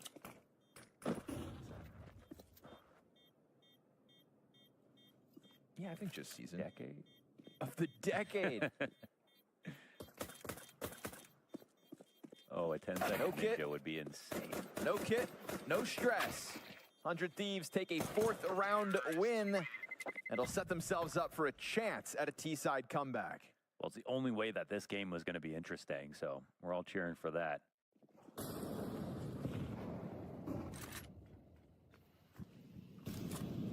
Maybe it was one of the 100 Thieves.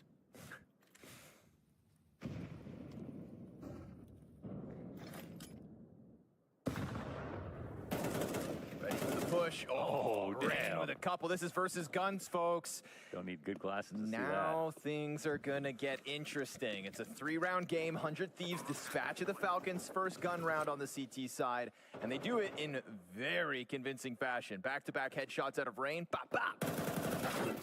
It'd be lovely for 100 Thieves if they can keep everything up here. Rain's not gonna slow down. He will collect a 3rd kill this round alone. Molotov for Kyosuke, quad kill for Rain, and a 3-round game. I just fail to believe that FaZe, even in that game, would have been like a 60K bounty. I believe like a 30K bounty. I think 60 is what? Top 6 teams? It was back in the day. Pistol finds one. It's never going to be smooth sailing, I can promise you that. Falcons will put up a fight. Kerrigan in the smoke. Pressed up against Sierra,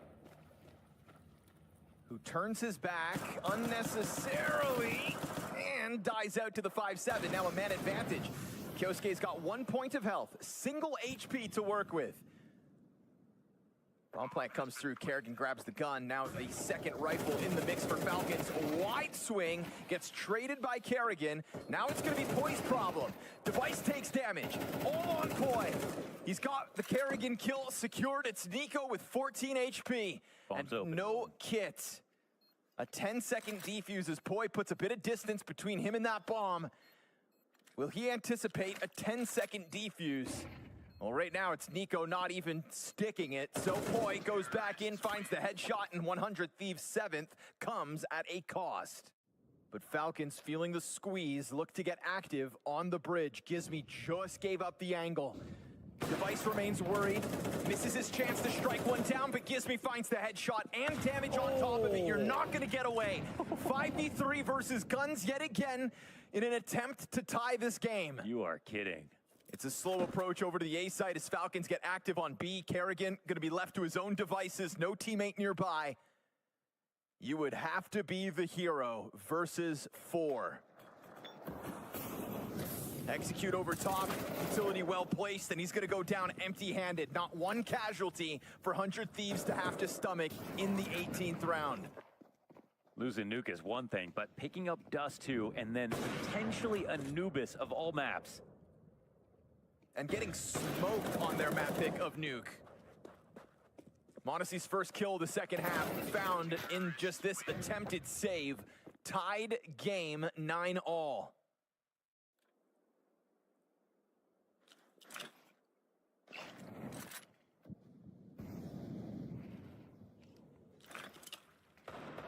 There's always a chance somebody throws that Hail Mary. M4 meant to be set up. Monacy, the only rifle for the defense, and he's not allowed to escape. Not at Rain's hands. Fire burns him. Unless Nico cuts him off before he gets there. You have to drop out. I mean, not willing to make that noise. Utility confirms the intentions. Kyosuke's Desert Eagle in hand, misses its first shot, but will still recover. Nico's got one as well, poised down. A little damage for Device to have to stomach. Kerrigan, a late arrival, 5-7 in hand. And as Gizmi crosses back to long, he makes noise in the process. Kerrigan's position could actually catch them off guard. I mean, eventually, they've got nothing else to watch. Bombs planted open for them. AK to get picked up. No kid on the round, and Device won't miss this shot. Second kill secured for Device. 100 Thieves with the lead. They're in the lead, baby. But that doesn't mean they can forego being proactive at the same time. But what's the idea? Flash works on Monacy. Oh, he'll get blinded and killed. Gizmi fragging out for the first one. Nico's got the answer. Up goes down. He'll pick it up. Pulls back with the sniper. Rain takes a quick look over smoke, sees nobody up on Fountain. We've seen a lot of default victories out of 100 Thieves, and I mean, just like the tactics to get the kills to turn into site takes. Not the longer, more drawn-out defaults. But they have to come forward with a full exec. It's a matter of building off the basics. Kyosuke is looking to be the interruption for this half of it, but it's Device and Rain on the attack. Oh, again, it is what a instant! shot. Rain, and the time to kill is damn near unbelievable. Another, just straight through, skewers Kerrigan. TSS fast activation on the flank, and Rain's gonna go right back at it, you'd think. Molotov in front of him, flashbang finds Rain. This time they've got him blind, and so the retake's on. It's gonna be the kit on Nico. But Nico's still playing with that op that he picked up off of Monacy. There's rifles to swap out here behind TSS, who's looking to just make this happen with 20 health. It's the new kids on the block for 100 Thieves to close this. Poi and Sierra with pressure on them as that tap comes out. No one's peeking. Nobody bites. TSS hits the headshot. Poi back into the cover. Nico's gonna try to chase this down as that kick could still pull it off, but no sir, and no save. 100 Thieves, 2 rounds from the upset. And he'll also, did he get the op in the end? Switched out just in time. Pulled it out at key junctures within that Cologne major victory. And yet today versus Gizmi and his game plan, they can't seem to put brakes on it for even one round. Nico just sent down into the pack, dies empty-handed. Luckily for them, Kerrigan gets the trade through that smoke, and it's gonna leave 100 Thieves still with work to do. Looking for the closing moment now. Rain's still alive. Zero will happily go 1-for-1 with a player like Nico. Device approaches. They're ready to push into this. Oh, he whiffs, but Gizmi's got the trade. Again, call upon his individual level when you need it. Molotov for Kerrigan, but he Give him a gets spot to away with stand the in. corner. Oh, does I mean, you'd never think Gizmi would clear this. But there's still a push on the other side of the map. The CTs are going to feel pressure to actually make a move, right? It's just Kerrigan over here. Incendiary even smaller, so he's getting away with this. Kerrigan, though, at the same time, keeps considering long side. Bomb dropped in front of him. As that fire just never spreads wide enough, but Rain is a part of this. And as the bomb gets set ablaze, Rain closes the distance into Kerrigan. Oh, a smoke behind, but the op shot out of Monacy clips Rain's wings perfectly. And at 30 seconds, Poi, star of Dust 2, has to somehow try to pull off this clutch in the first of 3 match points. He's gonna run it down into the E-box, and Kerrigan holds his nerve, holds the line in the sand, and delivers 3 critical kills. Had to find that one spot painted into a corner with those Molotovs. Bomb remains back at T-spawn within 40 seconds of the end of this round. And Kyosuke gets tagged by those flames, so now they're gonna know this position's occupied, surely. Kyosuke eats the flashbang. Kerrigan's gonna hang on, gives the assist, Gizmi activates out towards middle, but what more can they do? He's gonna try to put that squeeze on Temple, and found out by Finn, another multi-kill from the Falcons in-game leader. Back-to-back triples from Kerrigan, critical. Okay, just when you need them. And with 15 seconds, there's going to be no chance here for Rain. It's another attempt up that E-box, another move towards this B site, but it is Kerrigan himself to hold the line. This is their best chance to close. Heavy utility usage to get them closer towards mid, met by CT presence. Monacy's Oppo waits, and the frag grenade finds good chip damage.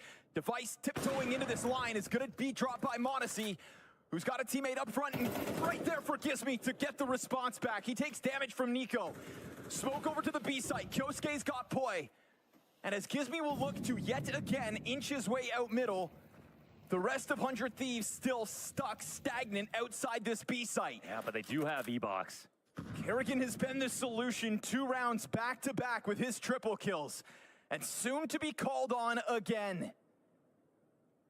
Sierra from long, Rain from inside E-Box, and Gizmi moving his way back from middle, looking to join up alongside Rain, whose entries have dried up now. Kyosuke's got the cover of the bomb site, still Kerrigan to work with, but it's going to be Gizmi himself to move it forward. Kerrigan still managing to hang on, and so Sierra's 1v3's got a bit of space between him and the next challenge. Enough space to get away with the bomb plant. It's a gun up for Sierra.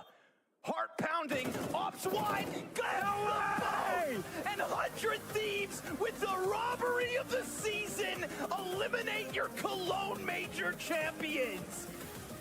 Gizmi is a steal. Time will tell. I thought he had cutouts of his teammates. Cardboard cutouts of Donk. That'd be crazy. They are kind of like anime characters, I guess. So here we go. That one game, I can't remember the name though. Spirit on the CT side. Immediately we get this OG execute into the A site. Tanir's just going to keep his head down as Donk pops prime taps. Yep. And before Tanir can get into the action, Donk has already got 2 kills. So some things don't change, but a nice move by Cadian to get that bomb tucked into the opposite bomb site. You've at least distracted them enough to give yourself a post plant. Can you pull off the unthinkable 2v5? Odds are against you, OG. Where did you even take that bullet from? Through the wall behind him. Wow, okay, yeah. Yeah, rotate over with the wall bang. Very thin walls here in Checkers.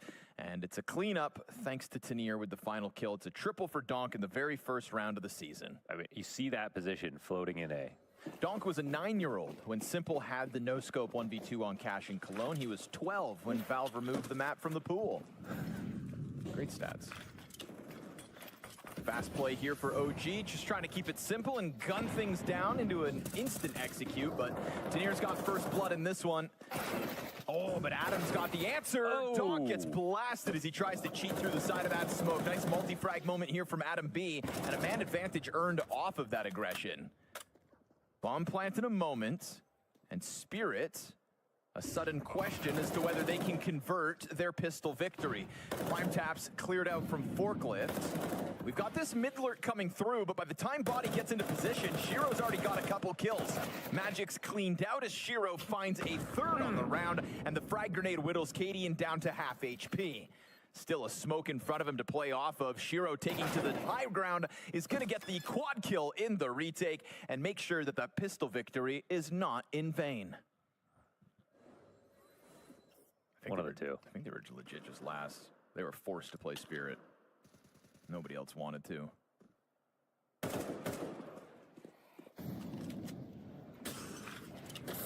Donk on the rotate over as Tanir needs help. Poor guy's burning. He's going to drop empty-handed. Donk gets his double this time, and we've already seen great impact from the Shiro A-site retake, so let's see if he can do it again. Oof, that's beautiful Nice. stuff from Body. Finds the spam through. Magic's dead. Man advantage in a post plant.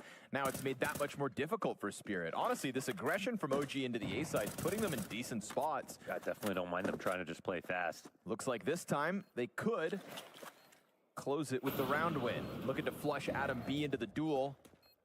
Shiro closing that distance. Zontix is the one with the kit in the middle of all this. Body cleared out from main. T's looking for the fights, and Shiro still in between them is going to get popped by Adam. So 2 players survive here as OG take it to the A site time and time again, this time winning the round with it. So OG keep the game interesting as the economic problems sink in for Spirit. Shiro doesn't shoot. A lot of bodies here. They're just charging past him. He's going to hang on to Checker. What is this play? Zontix with the Deegan 3 on the other side. You thought you had an edge, No and reaction. instead Spirit steal it.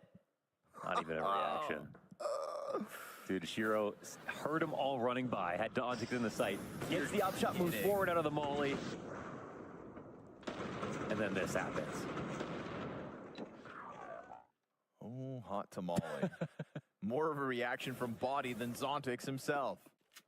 Oh, re-smoke A main. We've got a squeaky pop coming. Cool set play coming out of this one.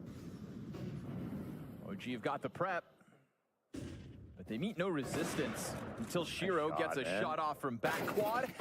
Good kill back from Spooky as Tanir just keeps himself in the corner. That's going to find Adam B caught entirely off guard, all while Donk remains a threat on highway. Body's able to get out middle, but disjointed from the rest of the efforts of OG. Nice headshot on Zontix. You catch him just wandering into checkers. And that's going to create a question mark for Spirit that they're looking to solve by pushing Magic's forward out middle. And that position, catching Cadians rotate off, means this one gets cleaned up and Spirit comfortably secure the 5-1 lead. It's going to be the A site, but maybe a little easier this time. They don't have Shiro. Another pop. Yeah, they transition back into this Tanir quad play. This one's been more fruitful for OG throughout the game. But remember, they're only playing with the pistols, so you'd think 2 rifles back sight should still be enough. As Donk awaits your arrival, Tanir will go down empty-handed once again. Donk draws them in piece by piece, won't manage a third in the middle of all that, and so a post-plant guaranteed. Good utility damage, trying to flush Cadian out and into the open, but Zontix having to wait for Magix to come up highway means Cadian was actually given a chance to reposition. Kind of know where they all are. Yeah, so much retake utility. Cadian's P250 with 1 victim, but he was never able to grab a gun in the middle of all of that, and so another fruitful retake for Spirit on this A site for the 6-1 lead. Better believe they put their reps in too. Yeah, Oh Donk yeah. knows. Look at that. Mm-hmm. Didn't have to move a millimeter. And then, of course, he's going to take the timing. That's crazy. Doesn't get a second kill. That's a silver lining for OG. Anytime you can keep Donk on a single frag.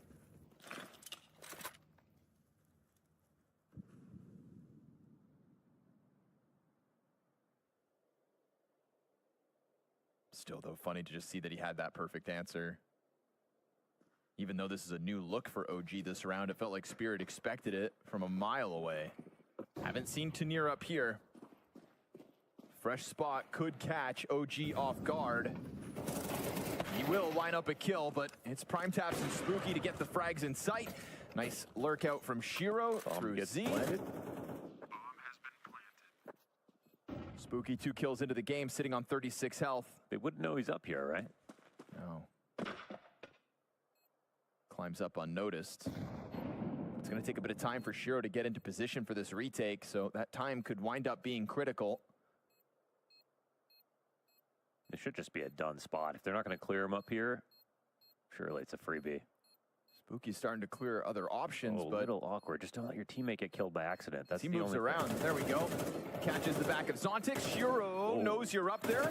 Bombs past the 10-second mark, and so Spooky with the quad kill on the round from 1-7 to 5 frags and surviving with the op. So little silver lining on top of it as OG secure their second. Shiro chucks the incendiary, but also holds this line. Yeah, it's like all these baits. This could be good to catch them off. He's been trying to get them tiptoeing into his angles. Yeah, sure enough, won't miss his chance on Adam. Quick reposition to headshot as well. And now he can just have them trickle in one by one as Zontix already on the scene to help out. And Cadian's missed op shots costly. Zontix is wall banged to perfection. And it feels like Spirit have already got all the little tricks they need to win this map of cash. Yeah, even though it wasn't them picking it, they do have the tricks. A sign of a likely victory. He's always here when they're taking mid control. That's what I'm saying. How does he know? Oh. Well, clearly he doesn't. Spooky already up and over the boost, catches Donk off guard. And as soon as B-Trams drops the stat for the first time, OG have the opening kill. Good thing we squeezed that in. Timing is everything. Need to pop open the waterfall smoke, and Magix gets blasted out of this one. So nice time to kill here from Spooky, not once but twice. Zontix's forward position, though, catches OG off guard, and it's going to take a third member of OG to clear him out from behind that box. He's already up in heaven. Shiro's been lights out, but as the Molotov lands on him, it's a forced reposition. And it feels like OG He could do the simple 1v2. guaranteed bomb plant. Tanier set go. through off Shiro's flashbang. Trade's good. As Spooky's multi-kills looking to make the difference. But obviously at this point in the game, go ahead, Shiro. Have your fun. Nothing to lose here in the 1v2. Oh, and Adam gets clipped. You know exactly where Spooky is, and unless he can get a 4th kill this round, as Shiro jumps up back sight to the back, tapping the bomb from above, Spooky to the left side challenges lane and collects his quad kill for the 1v1 clutch and OG's 3rd round win. All around fantastic round from Spooky. The opener, the closer, the 4K. Like a very interesting way to play the 1v1, but it is pretty high up. Fast charge out through mid for Donk's early duel, and he'll blast Cadian out of this one. See ya. A 2-kill half for poor Cadian.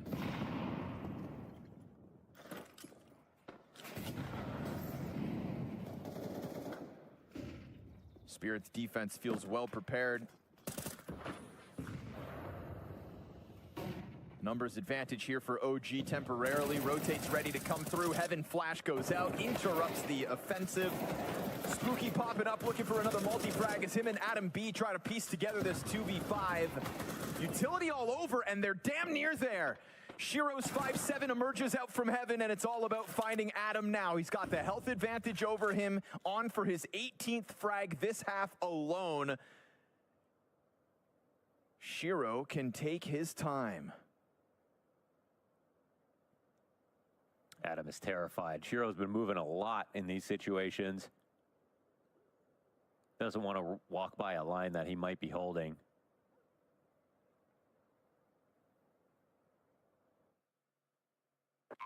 Doesn't feel there's any sense in taking a risk. 50 health, Adam back sight. Shiro gives away his position, hits the ground, and tries to close that gap as Adam swings. Shiro hits the headshot and denies at the final hurdle what would have been a valuable 2 versus 5 out of OG. Instead, it is Spirit on the brink of double digits, a comfortable 9-3 CT half in their first cash outing. Just feels like they did not get caught off guard by this cash pick tonight. Ready for it coming into this 2nd season of 2026. Spooky plays on the absolute limit of the doorway, hoping to catch the entry off guard. Yeah, let's see if this works. I like the idea. Oh, but it gets away from him. Magix and Shiro with the opening frags, a 5v3 for Spirit as they gun for their 10th. But Cadian will blindside Tanier. I think everybody's having fun except for Tanier and all of OG. Body trying to get this retake going, finds Shiro back on forklift.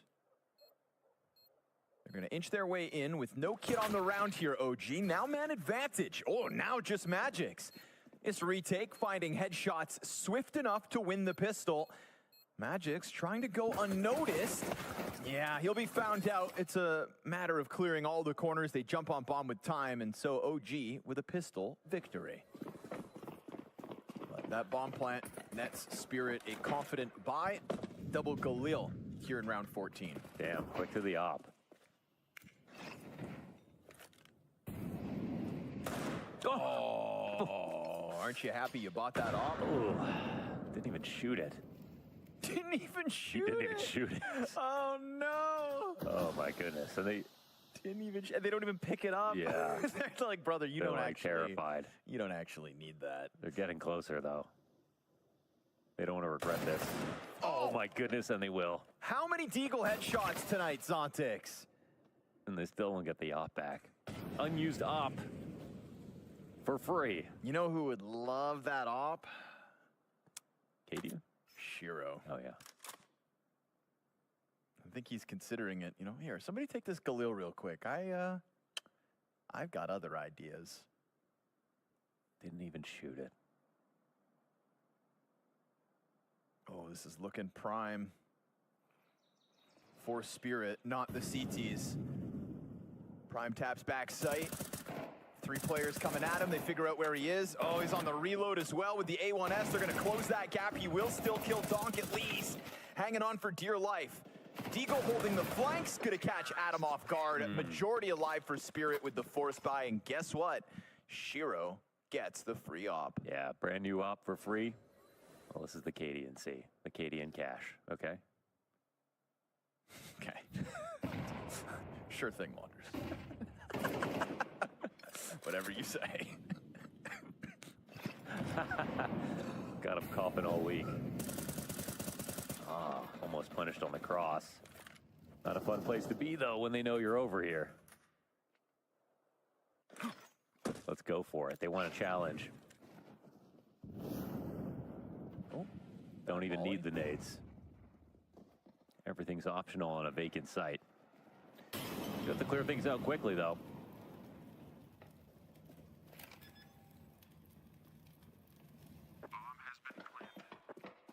Again, just a misfortunate misposition by OG. We saw it with the force buy, stacked in the wrong side of the site. And this one, they just took their chances, but it's going to be Spirit with a 12th, barring some wild retake attempt here from Prime Taps. I guess they do have a kit on Adam. All right, going to give it a shot at the bomb's halfway point. And they're starting to exit here, Spirit, so they get caught. Donk gonna give that bit of cover needed. Zontic's hanging onto the bomb site, and now OG realize the error of their ways. Spirit were just about to leave, but OG played it a little too quick, and with that 12th round secured, 8 map points.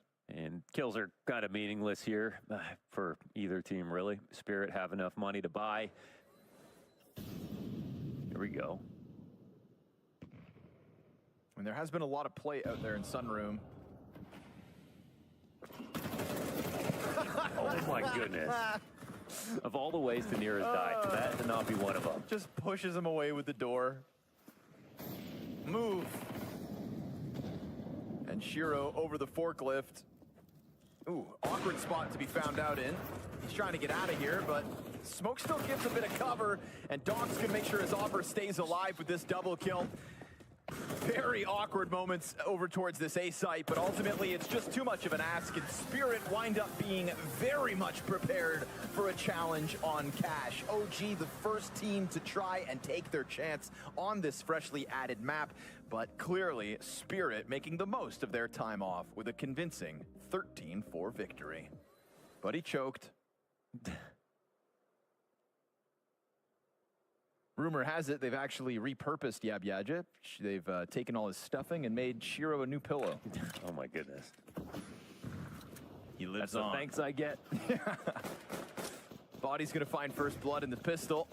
Cadian eats a flashbang and recovers vision with a kill. Oh, a second towards the window. Knows about the player trying to exit out through tunnels, but won't be able to stop Zontic. Shiro spamming away. Gets chased down by Body, and now we're into the 1v1 between Zontix and a 62 health Body. They'll take the money. Maybe the 1v1 as well. A Glock for the clutch. Body in anticipation of a window challenge. And he doesn't have a kit, but there is one right next to the bomb, so should be able to scoop it up. Just needs the kill. Zontix, yeah, he's gonna land it first. A little bit labored between the battle of the Glockers, but Zontix from the darkness. First gun round meant to make a difference here for OG. They feel the squeeze of the cat approach, but Spirit have gone uncontested. Nobody actually throwing themselves at Spirit. He actually just gave a smoke over, and Magic's happy to try to crawl around side it. Body spotted you. Whittles down a bit of the HP, and Cadian's gonna catch Donk's head. So Donk is great down. looking attack. And they are stuck behind these smokes. Very awkward approach. Now the Xbox climb is about to start happening, and Spirit looking a little flat on this commitment into the A site. By the time the bomb goes down, you've already got guys on the cat stairs. So not ready for the flank. Easy cleanup. 5 players survive for OG in their first gun round. And maybe we do need to take this challenge seriously. Yeah, that was a flat looking round for Spirit. Finally, we got to see something like that. Didn't really see it on Cash, but that's also shades of the Falcons match. OG are trying to starve him for attention, and it's kind of working. Spirit with all these early fights are just doing the same thing. Body's gonna have his hands full though. 5 players on the other side. Oh, he only gets his one. Cadian didn't have a flash actually for that. Tenier trades back. Cadian waiting for this deep commitment to come up. At 20 seconds, it's all of Spirit still trudging along. Oh, he misses. Yeah. And now they're going to know about him. He's still able to pop up and kill Donk as Adam collects his. Zontic's over the ledge, collecting 2 frags. And Cadian's flames spread as his op impact is felt. The sole survivor in Cadian on that A site.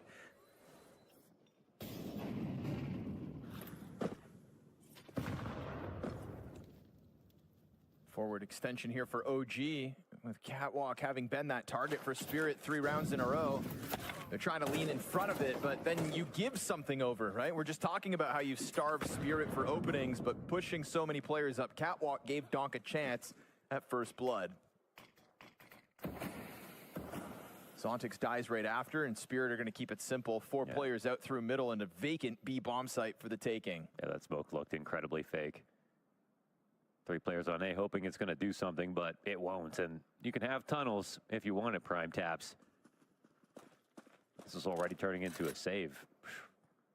Unless he's going to find some kind of lead.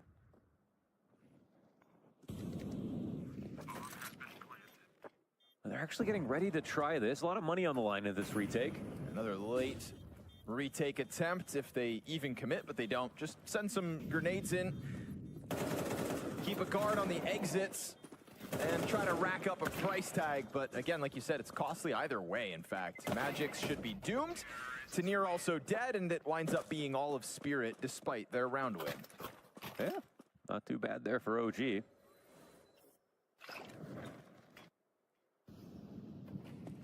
Smoke in front of this 4-player tunnels push. Zontix really the only one hit hard, but Prime Taps with a back turn to him's got the first. And Body, moving forward with the assist, kills Donk. Keeps him at a single frag. Spooky over top of the plat smoke, chips Shiro off the play, and a 4v2 is looking like a comfortable place for OG. Tenier trying to catch them unprepared, but Magix is just too far removed, and it's going to be 4 members of OG up, tying the game at 4 rounds all.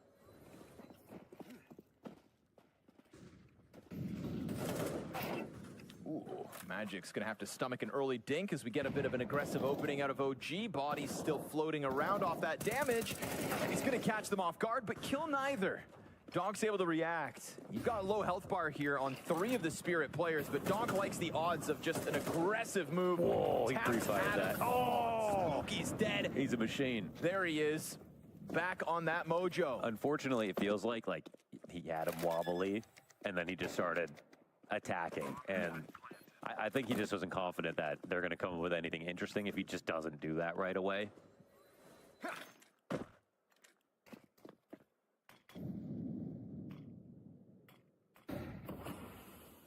Deep corner commitment, and Adam turns back.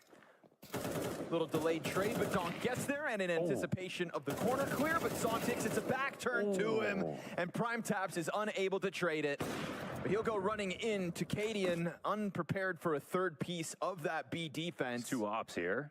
That's all that remains of OG is the double op setup. Kind of works really well for Shiro, though. If they just go above,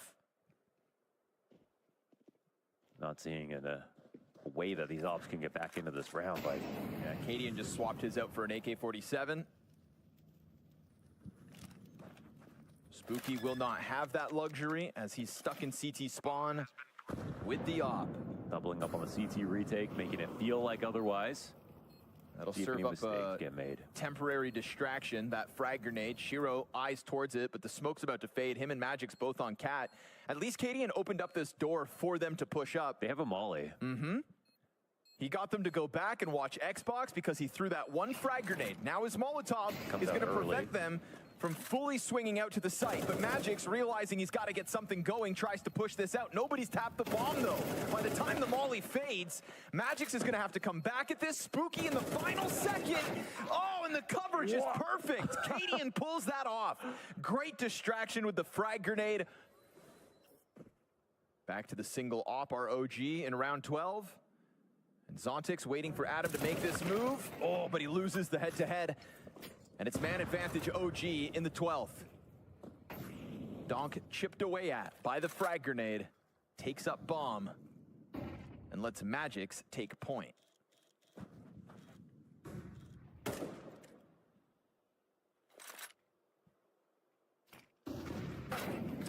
Insta-kill, though, as Spooky steps around that mid-corner. They're going to see this cheat over towards the A side. I mean, that means they might lean into this direction. Cadian pops it open for Body, who reestablishes man advantage. Tenier creeping his way out middle. Contact versus the B player. Trying to chase him down to the car, but Body comes through with the assist at the perfect moment to just guarantee Prime Taps can full fixate over towards tunnel instead. It's a bit of a bait here.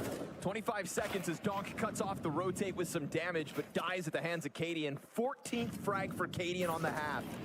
Shiro trying to run it back over to the A site. Pulls one off in the middle of this. And you've got OG scrambling back and forth, but he's only got 10 seconds to make this happen, and so it's a 7th for OG. Classy CT side called by Cadian and led numerically by his kills as well.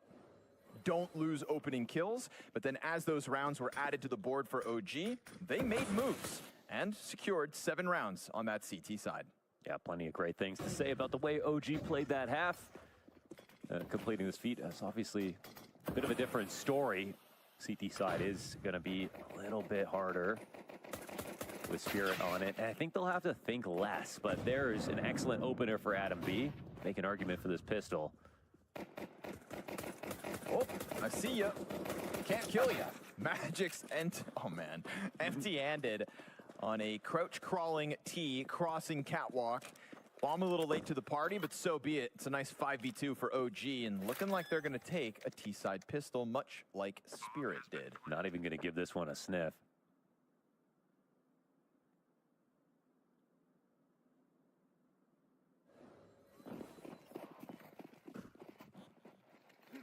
Spirit with a bit to play with, has Zontix on the Galil, but already we've got Adam back behind blue box and wasting no time to continue Tenier's struggles. 2 and 13. He's getting torn up. Oh yeah.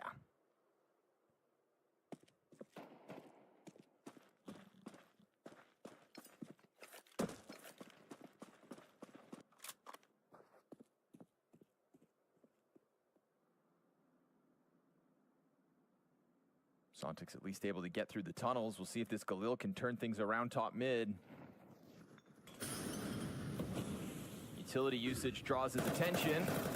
And he wins the duel over Cadian at least. It's scary for the T's. They know that this is a very heavy lean. Whoa. Not the best guns for Spirit, but still just no hesitation. Running that Galil over now in Donk's hands. He's in the middle of this pack. He can still rob this from you, but Adam spams through the edge of the smoke. It's good on the pistol from Magix. Falling P250 impact. And right now, what's left of OG is quite separated. Body still concerned about that potential mid-flank. Such a critical moment to recover. Smoke grenades all over this bomb site. Trying to piece it together. Oh, the fire spread. Zontix burnt to a crisp. Spooky tries to wrap around, and Shiro's back turned to him. Nice recovery underway here from OG.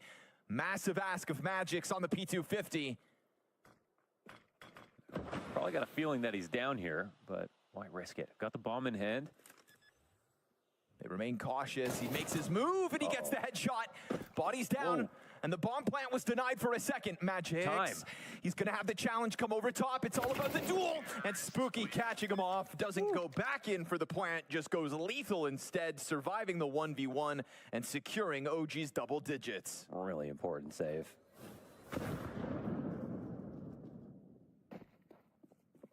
Solid day for Spooky overall. Nice pickoff, my goodness. Cadian right to it. Again, OG have clearly just had the better ideas. Keeping it fluid. He's kind of vulnerable. 2 and 13. Not had the best time.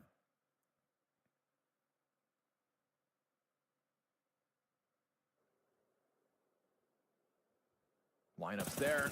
Yeah, nicely done, Tenier. Spooky and Adam just kind of bottle it, grouping up on top of each other, but Cadian's answer's clean. Nice shot. Shiro's position revealed. As bomb was dropped towards long, he knows Cadian's going to have to retrieve that. A battle between the offers. Oh, hold on. Now the pressure's back on Shiro. Oh, he turned for the flash. Through it. Through the smoke, Cadian clips Shiro, but he's got to get that bomb over. And you know Donk's going to play unchained. Both players on the cross. Donk cuts one down to size. And as Cadian sits 3 kills deep, he didn't get missing the timing on the bomb plant, right? What? Gets the plant off. And as that bomb plant sits, Donk's now out in the open. He'll find the headshot and deny this clutch from Cadian, who somehow pulled off that plant. Where he was like way late on that plant. 30 seconds, and OG are going to go into this 5v5 on A. Missed chance by Shiro, and then an awkward fallback position, but he goes wide out long into the op duel, bests Cadian, and that's going to activate the swing of the other OG players. Tanir, long distance, tapping away with that A1S, finds Adam's head, and a man advantage momentarily here for Spirit. Zontix preoccupied with util. His body's going to have to go for this plant. They're going to take the duel to Spooky in the meantime. And as the bomb's now planted, bodies to pop up, but Donk's got both headshots. What? Mogged. And Spirit find their 8th. He had no business getting both. And if you let Donk get confident, you've got problems. Oh boy, he's running away. Wow, he's making so much noise. He's confident in his duel, but Adam B's going to best him. It's insane that he made that much noise. That's how confident he was. But this time, it costs him. Mogged. Zontix, though, spams the smoke, and they pop through. Oh, Zontix dead with nothing. Tanir also dropped. Single kill from Tanir is all that Spirit wind up getting.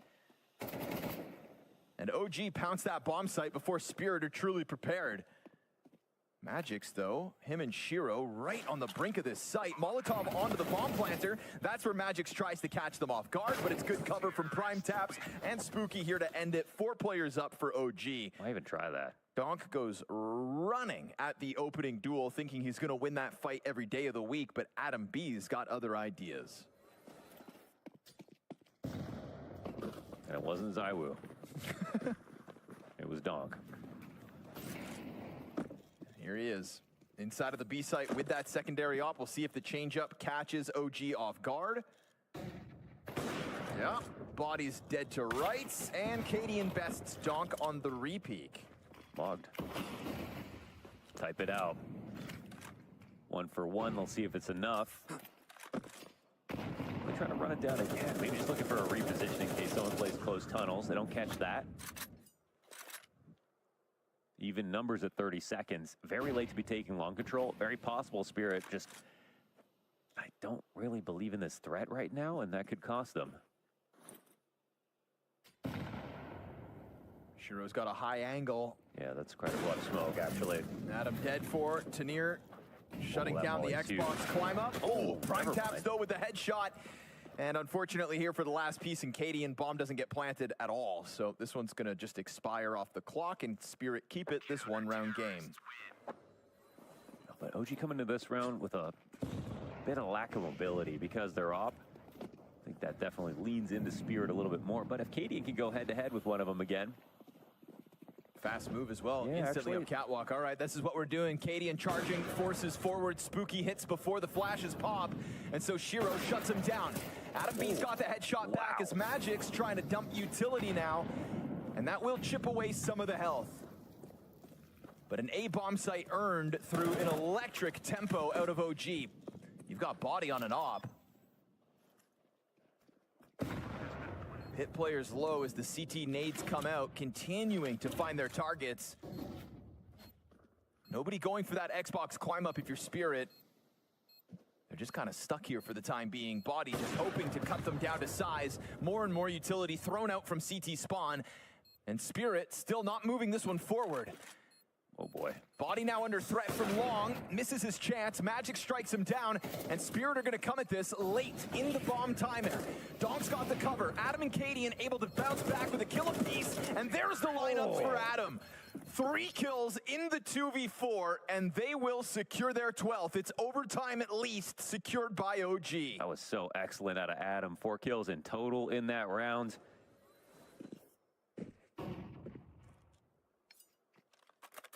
OG gonna try to end this with the mid walkout. Donk given a freebie. On the fall back, its body's confirmed, and a FOMIS from CT spawn covered off by Adam. Now you've got a player already in front of this. Zontix trying to collect a kill here in a moment. As Prime Taps crawls up the left side, sure enough, Zontix finishes what Donk started. Tenier finds an upgrade in the middle of all this. Body, back turned, and Zontix collects from inside of the B site. Finding that mid cutoff, it's still the bomb and the Opera right behind it, trying to press out through the tunnels, but multiple players this round trying to push through smoke grenades to no avail. OG, not gonna happen like this. Scadian said don't play with fire, even though it's a 1v3. Any reason that he could go for this, he would try, but